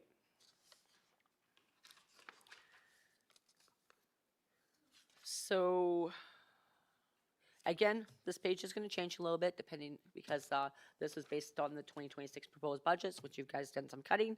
So, but this kind of has a play on the overview of the municipality on what our debt is sitting at. We might do some little tweaks to this page too, going forward, just to show what our, do we have what our debt limit is, Jerry?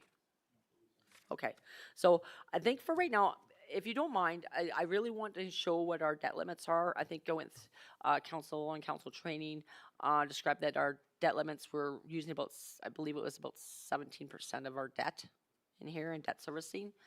We do have quite a bit of debt being paid for in the next few years, which is good. But we still need to be careful and mindful on how we're doing that, because, and I think part of that is to bring the debt policy to council for review, everything. So right now we're, at the end of 2025, we were at 5.2 million, and at the end of 2026, 4.1. That's our obligations that have been approved. So our debt is reducing quite a bit. On the next page, it does break down some of our debts. Onaway Medical Clinic expansion and building, that debt is actually being paid for fully in 2025. We actually have only one more payment to make. I believe that payment's in June, so that will be good and that'll be all done. Another place is the Township Ride 590 reconstruction. That will actually be paid for as well too in 2025 on the first draw. We have the fire apparatus in here too, which is new debt that was acquired in 2025. Of course, that's going to be upon council deliberation on what we're doing with the fire apparatus. And then we have several different lines of debt that's going on here under operation services. Do you want me to go through each one line by line, council? Okay. I don't think we require that. Okay. Anyone have any questions on any Yeah. of those? Okay, so I do want to make mention under, just above where it says infrastructure services, we do have a line on here, proposed, oops, and we'll change that one wording. It should be Phase B Part 2 sewer transmission line. That's proposed, of course, that's the, our 10% of the big line. And Terry, can you move ahead, please, on the page? Back, there, yeah. So just that 1.65 million, that's going to be up to council deliberation this year, but that would be our 10% on Phase 2, so. Do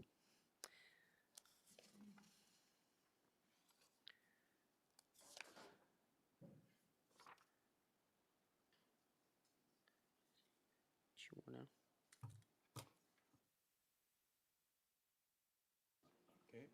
continue? Oh, Dale. Just one quick little comment. Community engagement, just below that. TR 590, reconstruction, additional 4, we're not getting meals anymore. It's a typo. I'm sorry? It's a typo. Sorry, which line you looking at? TR 590, there, reconstruction, additional 4 meals. For meals. Should be 4 miles. Oh, jeez.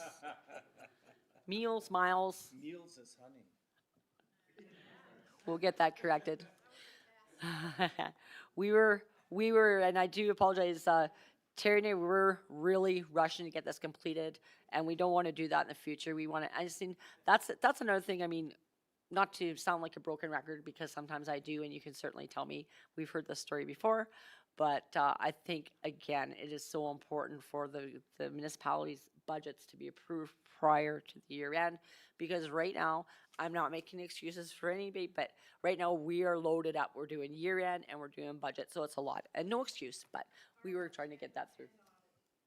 And yes, an audit. So I mean, it's fun. I'll tell you, the winter goes by so fast, and it's good. I just a blink in the eye, it's done, which is a good thing. Well, kind of. I don't mind winter either, but so we'll make sure we'll go through this very clearly and make sure it's good.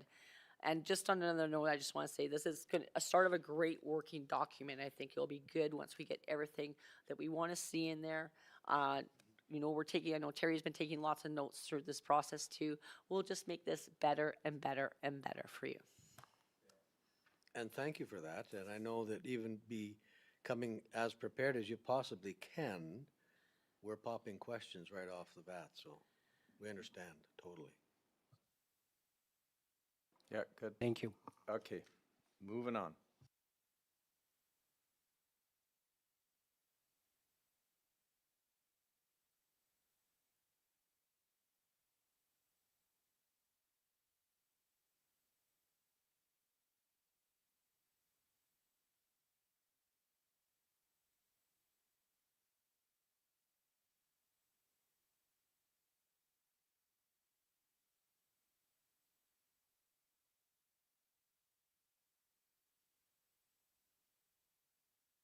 Okay, take 5 minutes.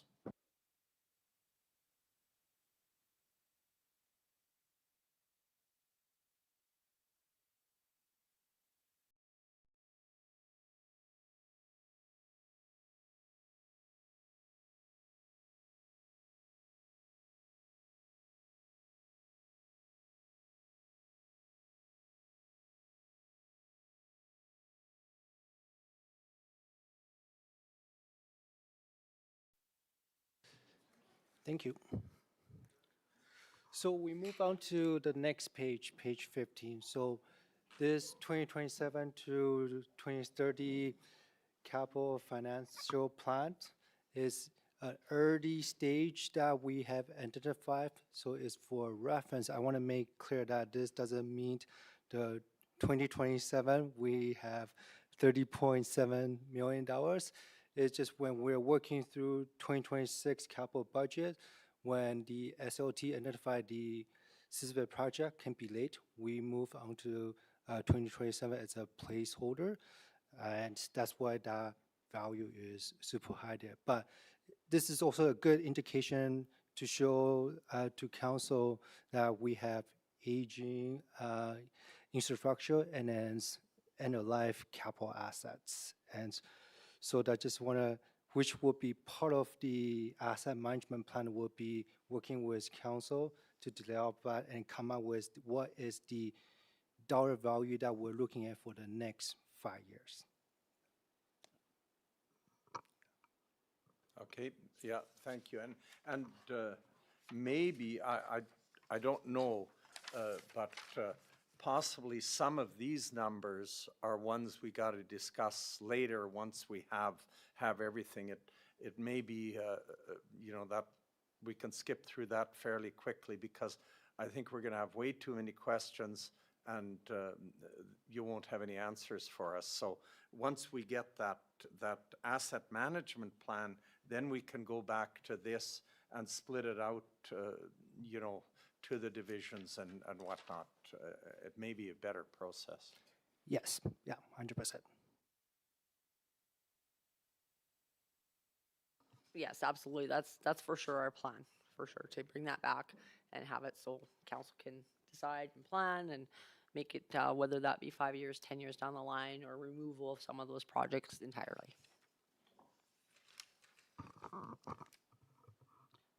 So let's, So I guess that means we'll move into operating then, right?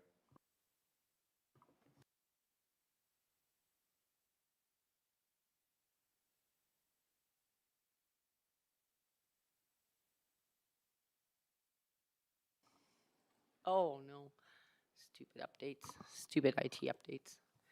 Frozen us here.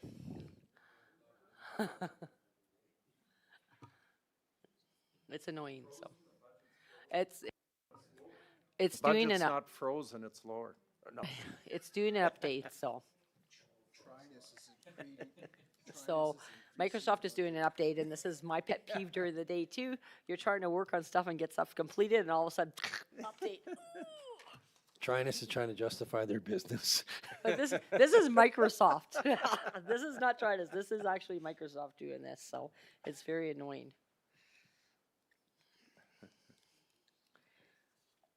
So I can kind of talk about a little bit. You can go to page 18.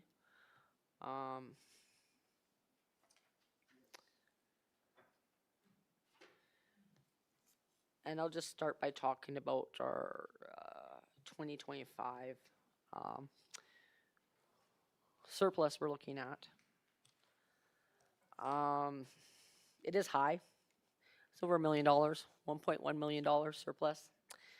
I've been looking through the numbers. There's definitely some project carry forwards that will occur, but there are lots of items that are below budget, and which is not good. I mean, we need to make sure we're closer and more accurate when we're doing budgets. There are some anomalies that happen within the budget, such as our fuel was lower than anticipated. We had our fire suppression fees were higher, $200,000. We did some support outside our municipality, just more fire calls than anticipated on the budget. We try to be a little bit conservative on those budgets, because if we say too much revenue, it could put us on the opposite end and put us into a deficit as well too. So we need to be careful with that. Contracted services overall is down. Wages, benefits, that's down too. That had to do with, we had some positions that weren't filled in 2025. We also had some staff or some positions that were vacant for a couple months, different things. So there's some different anomalies in there that was occurring within 2025 to make that surplus. And I'm still reviewing and analyzing that data, and I'll bring that forth to council very soon with those results. We basically had everything. Our cutoff for some of the 2025 was near the end of January. So we're still busy analyzing that data, and we'll bring that forth to council. If there is a surplus, I mean, there definitely will be a surplus coming forward. So we'll also bring that back forth to council for determination on what we're going to do with that surplus and how we're going to handle it. I do have some suggestions for that. One thing I would suggest that we would put some dollars into our tax rate stabilization fund. That is always a good thing to have, just in case, we do run into a deficit one year, or with the budgets being approved at the end of the year, if we lose dollars in assessment revenue, that sort of thing, that could assist with that and not make any significant increases. So, like I said, I am going through and analyzing all that data right now, and we'll probably have all the journal entries done or adjustments done for that within the next, they'll have to be done before the auditor arrives in the beginning of March, so. What's that? You want to talk about 2026? Or do you want me to just keep going? Okay. So that kind of, like I said, I'll get back to you on 2025, what that's going to look like. Just to make notation on the 2026 proposed budget right now, as it stands, we're writing a deficit of $557,000. Now, administration, senior leadership has met with managers and gone through things. We didn't fully go through everything yet, so we believe that there are still some other items for some cost savings within the budget. So, I mean, with Anne just starting not that long ago, we do want to sit down with her for some further deliberations. to make sure that we can get that number down. One thing that's important to understand that we, in the proposed budget, we,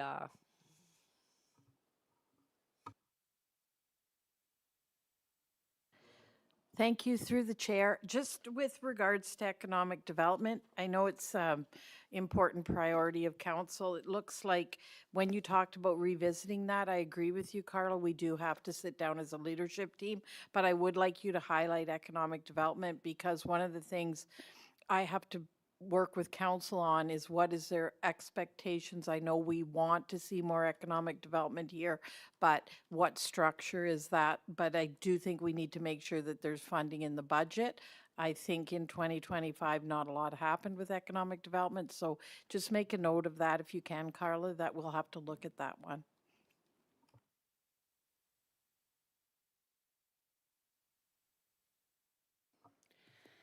okay, and going down on here, you can see in the blue area, it shows how things have changed throughout. Kind of looking at general municipal services, for example, that's housing all of our property taxes, requisition payments, that sort of thing. It is up a little bit by $56,000. Administration is up a little bit by $153,000, that sort of thing. So anything that's seen as a credit on there, it's increasing. So economic development is down at this point in time, but it will probably increase. Same with legislative. So we can see there's some different anomalies here that we're going to look at as along with council as well too, to see where we can maybe cut some costs or maybe relook at on service levels. I think I'll leave to go through each line in detail as we move forward. I don't know if we're going to have an opportunity today to go through each departmental budget, but you can definitely take a look at that and see how things are changing. And like I said, we'll go through it a little bit more. One thing we need to highlight overall in the budget on the union employees COLA increase is 2.5% for $55,000. That is an agreement that cannot be changed. And we also have in the budget for non-union employees a proposed increase at 2.5%, equaling $156,000.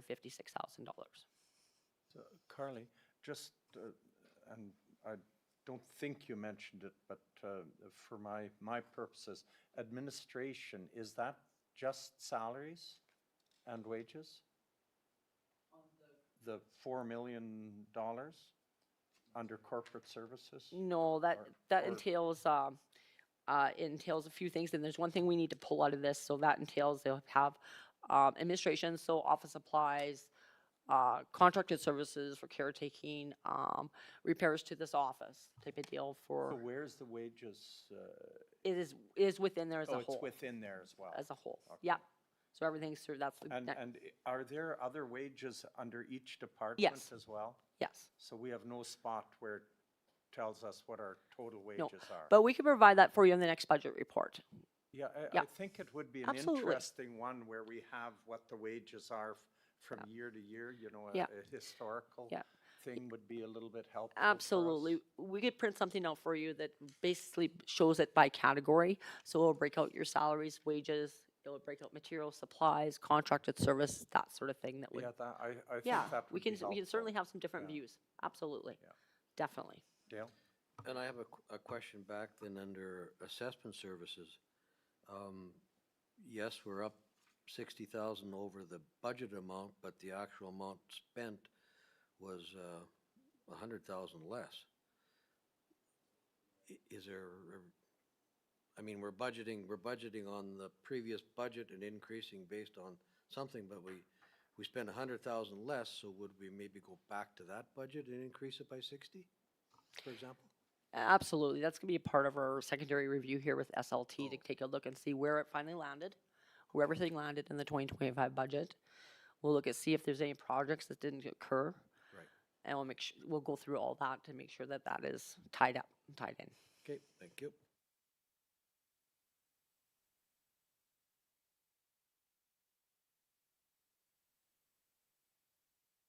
Does anyone else have questions on that page then? Ann? Thank you. Through the chair to Carla, I think that It's, you know what I find really helpful, but that's because I'm a visual person. Like if we do wages, and this may help council as well, like the pie chart. Okay, so say fire department, 48% of fire budget is wages, this much percentage is this. So if we do get you the data, we'll make sure we get you pie charts as well too, because I just find that kind of helpful. Thank you, that's good. Yeah, absolutely, we can do that in a heartbeat. Terry can do that in a heartbeat.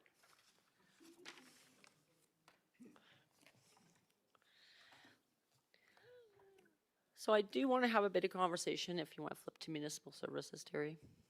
Are you guys good on questions for this? Dale had one more. Well, I do, but I'm not exactly sure if it's the right spot here to have that conversation. You know, we're looking at certain services that we deliver, and I'm trying to get a handle on whether each one of those services that are not core services, but may be legislated, if there's any area for trimming in any of those. And if I can give you an example, say ag services, is there a way to dissect that and say, yes, we can, or no, we can't? Save some cash again. And definitely, I mean, we could take a look as council, look at all different service levels for the municipality. I mean, if we take a look at agricultural services, I mean, they do provide roadside mowing, right now. I mean, you could take a look at that as a service level. You know, we could break it out a little bit more in there in the budget so you guys can make better determination moving forward. And I think that was what brought this up for me, is under ag services, we have some operations that really could go over to Greg, even if he doesn't want them. But I mean, that would be that, you know, so it makes it a bit confusing on our aspect. We might look at the number and say, whoa, but then we don't understand, well, okay, maybe some of it should have been here, some of it should have been there, but we just put it here. Yeah, I mean, roadside mowing for several years was placed under the Public Works Department, and it moved into agricultural services about, I'm guessing 4 years ago, 5 years ago, somewheres like that. But yeah, I mean, and they have the wildlife control in there as well. They have the ALICE program. I mean, we'll identify those out so the council can determine what to move forward with on certain budgets like that, right?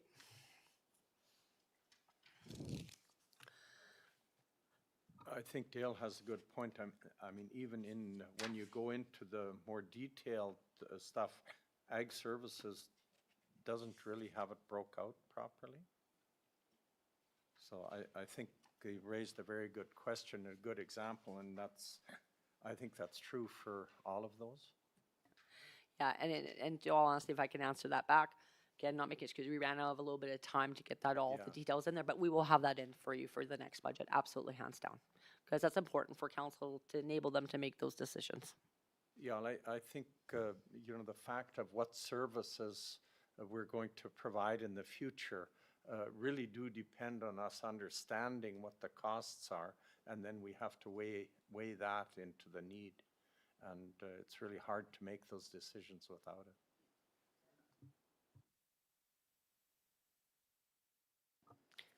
Okay, let's take a little dive into general municipal services.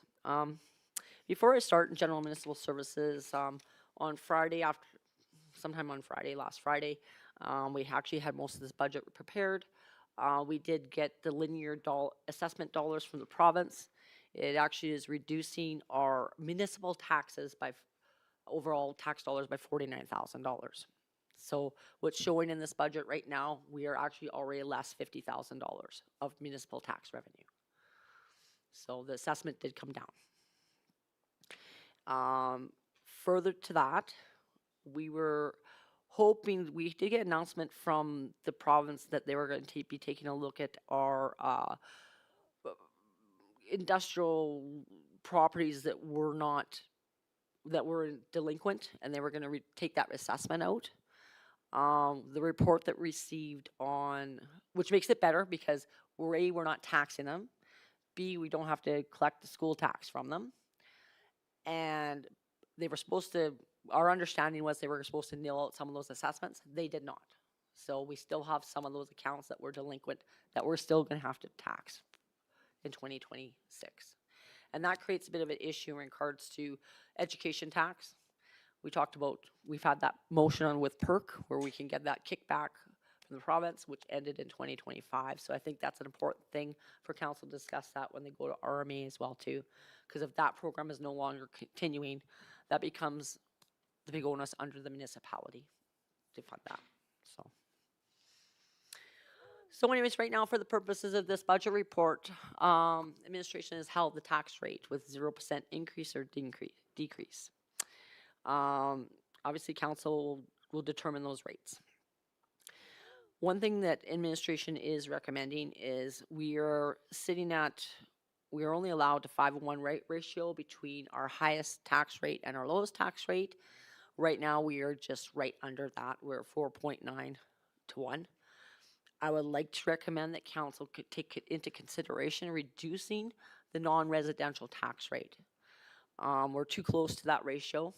And not only that, reducing that a little bit will assist with maybe possibly some further economic growth. It's a priority. Part of the reason why that did increase so high was because of the delinquent accounts. So, net taxation on the one is a little bit higher due to the police and RCMP invoice from the province. That has increased $250,000. So that was going to be an increase for our ratepayers out there. The community aggregate levy submission increased by $165,000. Like I said, we were getting more dollars on that being returned to us at 40 cents as per the bylaw. And at the time when we said at property tax rate also increased by $200,000. And the minimum tax rate remains at $250. So I kind of want to talk a little bit more about revenue with council and just as part as to help assist administration with direction.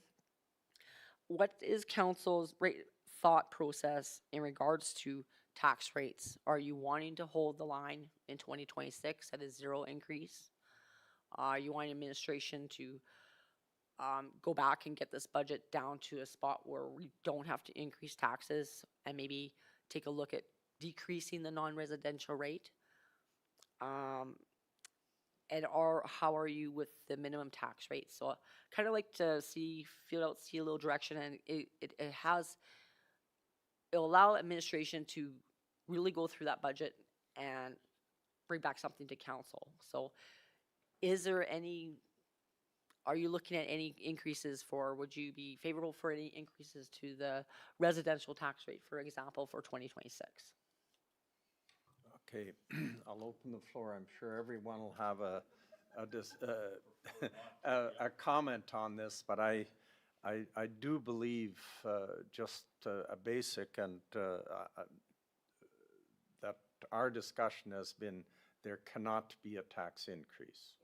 So preferably one that we can lower it, but definitely not an increase. Dale? So I would agree concurrently for sure. And in that same token, in the back of my mind, I have other questions that might fit into this particular thing too. That is, we're dealing with developed bare land condominiums, which require different things than certain categories of our assessment. So that's going to come into play. Definitely, we've been working hard as council to look at things and to come up with ways to save money, which to me, that means that we should have less taxes for everybody. And, I can appreciate your comment about wanting to have industrial growth or commercial growth. That's perfect. But I think we also have to be concerned too that one of the driving factors of most of the complaints that we hear is through residential taxes, because they're non-transferable. And the difference between why I say that is a commercial tax on a commercial business is transferable to many people, where residential taxes are not. They stop at the residence. So, I mean, yes, we have to do a magic thing to make it grow and to make it all work, but we'll get there. But I think by showing a tax decrease this year would be by far more important. So if you'd be looking at a tax increase, what percentage would you be thinking for residential? 5. Or did I say increase? Wow. Good thing I'm retiring. She's so used to saying increase, she just didn't know what to say. Well, I think, you know, what are the percentages? I think that's a little early to say, but I think more in principle, we have to work at that and see what administration can come back to us on in a lower budget, and then we can make that decision on what it, and the, you know, if we're looking at lowering one and maybe not the other, or certainly in terms of pressure from residents, the minimum tax rate has created a lot of pressure. And I probably have more calls on that than on anything. And I know many others have received it as well. So there are other ones we need to at least discuss. I'm not presuming where we're going to end up at, but we seriously have to look at those things. Paul? Just a question on the non-residential tax rate. What was the increases in the past 2 years? Because from what I've been hearing from potential, we won't say potential clients, but they're potential people that want to come here and invest in Lac St. Anne County, the non-residential tax rate is what's deterring them. So what were the increases in the past 3 years? 1 year was 10%, 1 year was 11%.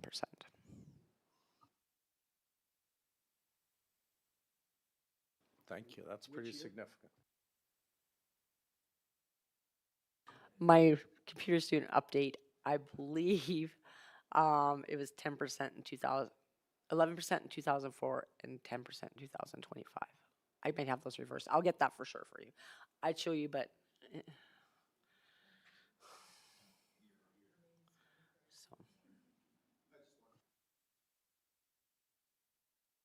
No, it was just in the last two years. It did go up. And I said a lot of the thought process was because of the delinquent taxes. So. Because of the non-residential and the non-payment of taxes was a lot of the decision-making behind that. So. Okay, maybe I'm just going to ask council to, each of them to have a chance to comment a little bit about what your view is of where we should be ending up here, and give some guidance to staff. Right now, it's been 3 of us. I think everybody should have a say. So, Jill? Like no increase, keep it the same, but still try to do cuts administration-wise. But then if we're keeping this the same, then we have that extra to maybe use towards the county. I don't know. That's my thought, though. But no increase. That's. Yeah, same here. I would definitely wouldn't want an increase. If we can do a reduction, that'd be greater or be better. If we could trim some of the administrative stuff and the budget stuff and increase our level of service on the other side, that'd be great as well. Okay, thank you. Barry? Oh, you comment? My opinion would be, from looking at what we've seen today and discussing some of the options that we have here already, I see no problem with reducing this budget below 20 million. 20%? 20 million. 10%. 20 million. 20 million.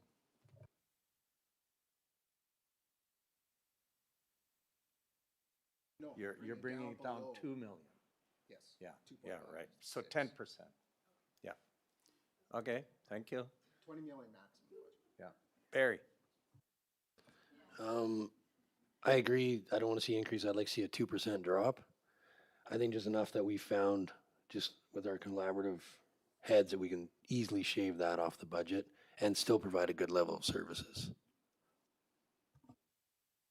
Yeah, no, I'd have to agree with Barry. If we can do 2% would be great, or even a little more on the residential tax. if we can find a way to get a little bit on the business side too, would be great with those increases now.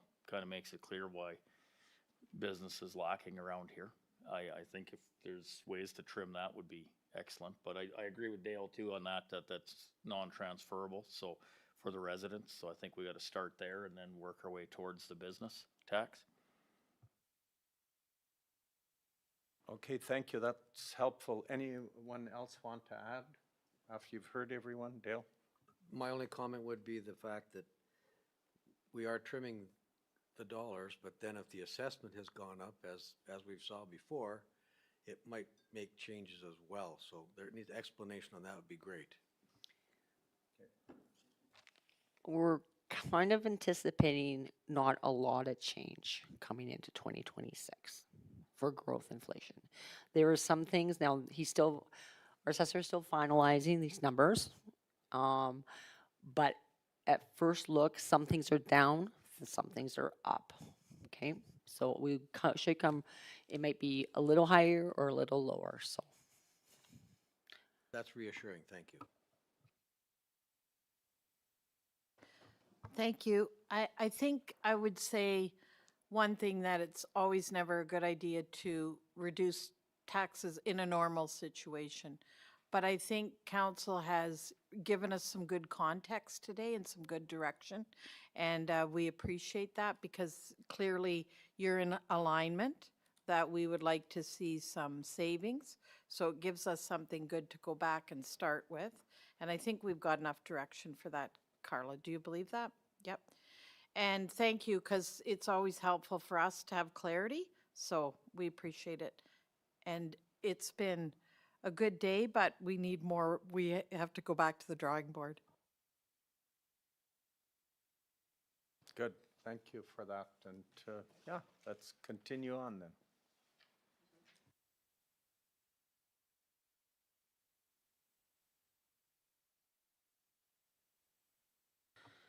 So maybe done a little bit earlier here, because I think I want to talk about municipal services, and maybe we can talk a little bit about the legislative budget as well today. But going into it further for administration and the other budgets, I think we understand administration needs to take another look at things and bring back a little bit more detail to council on some of the service levels and some of the other things, and just do some cuts in some other areas as best as we possibly can.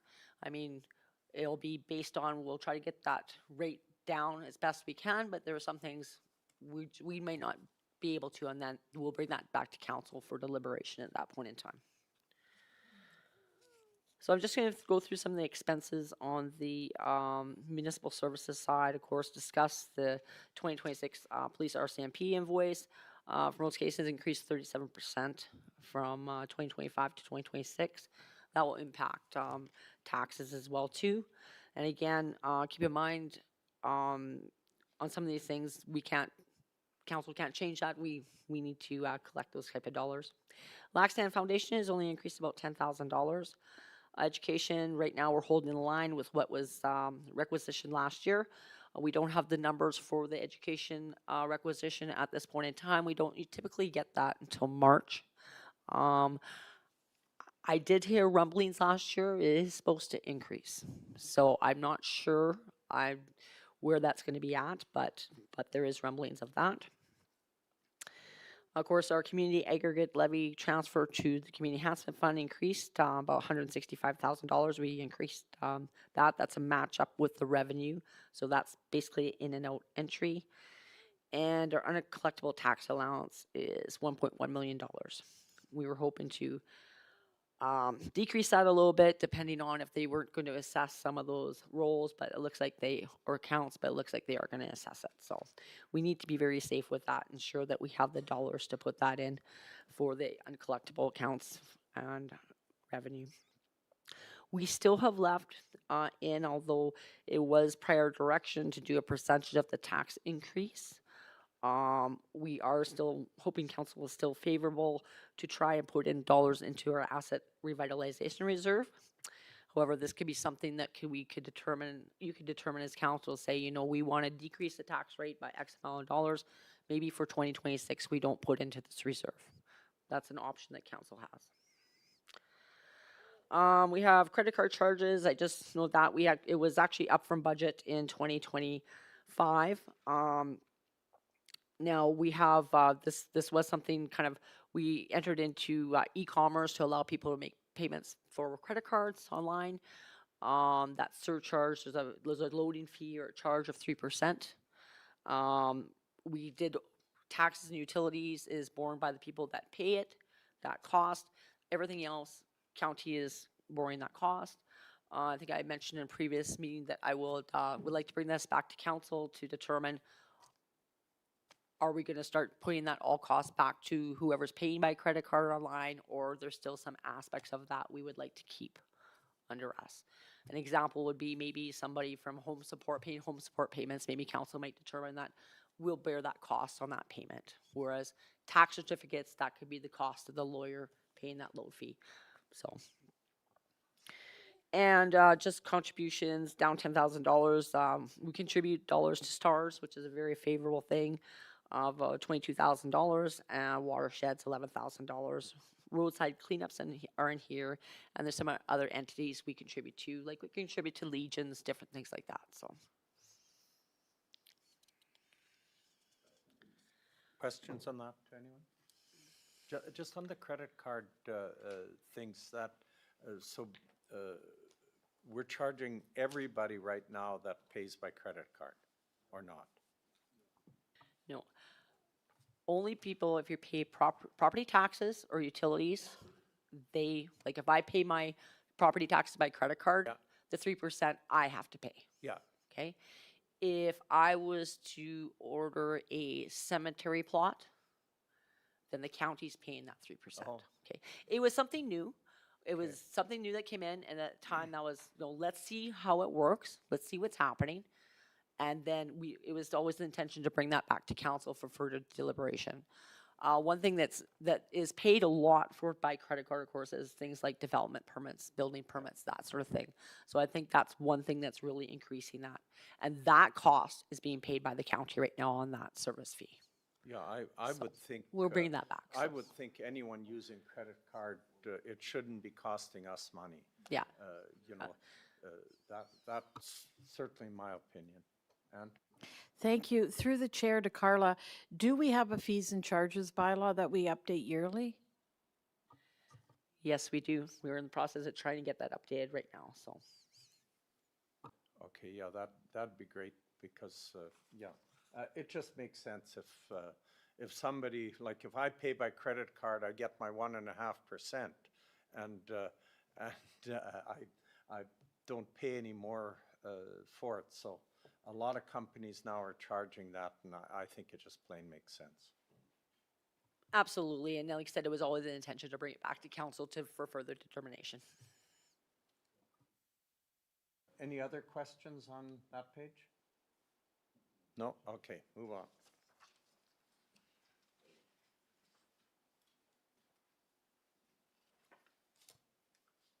So legislative and election services.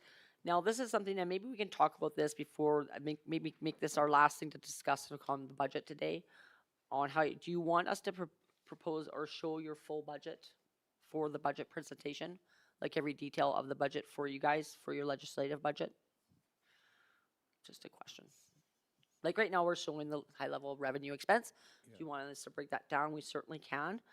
We can provide some greater highlights in here on expenses, that sort of thing. And I think this is one thing right now, just further to that, I think working with Anne I think this budget needs still to be gone through between yourselves and with Anne to determine conferences you guys are going to, that sort of thing. So there could be some costs in here that could be savings. I would think we should have a full line in front of us. We don't have to, in our budget meeting, we don't have to go through it line by line, because we can read it at home and then bring up questions on the lines where we have. Fair enough. But I do believe, like, just having an aggregate sum doesn't tell me a whole lot, because I don't know where that money is being spent. All right? Does everyone agreement with that? Okay.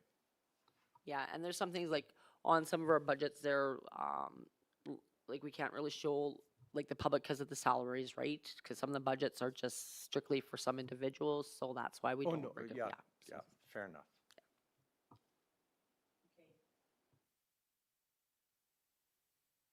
Does council want to continue, or do you want us to go back and go through absolutely everything and bring this back to council in March? Provide a little bit more detail? So I'm fine if we get what we've asked for come back, because I think some of it, because this is all aggregate, and we can read the notes you have there, which are helpful. And if we're okay with that, we'll just leave it till we have those total line items and all the other questions we had, and then we go with it. Barry? I do think we have to have it before March. That's a definite, because we're under the gun, right? And I think we all agree if we have to call an extra meeting in two to get this solved, we better do it, right? Yeah, I mean, the sooner the better, but it's gonna take them a while to get it together, so we'll have to talk tomorrow about when we're going to have our next budget meeting. Well, like as Ann had said, the next one's set for March 20th, but we need it earlier, so, and we'll talk about that tomorrow. Through the chair, and just to be mindful too that we're doing year-end and audit, but we are understanding that budget's in there. I'm just giving you a cautionary note.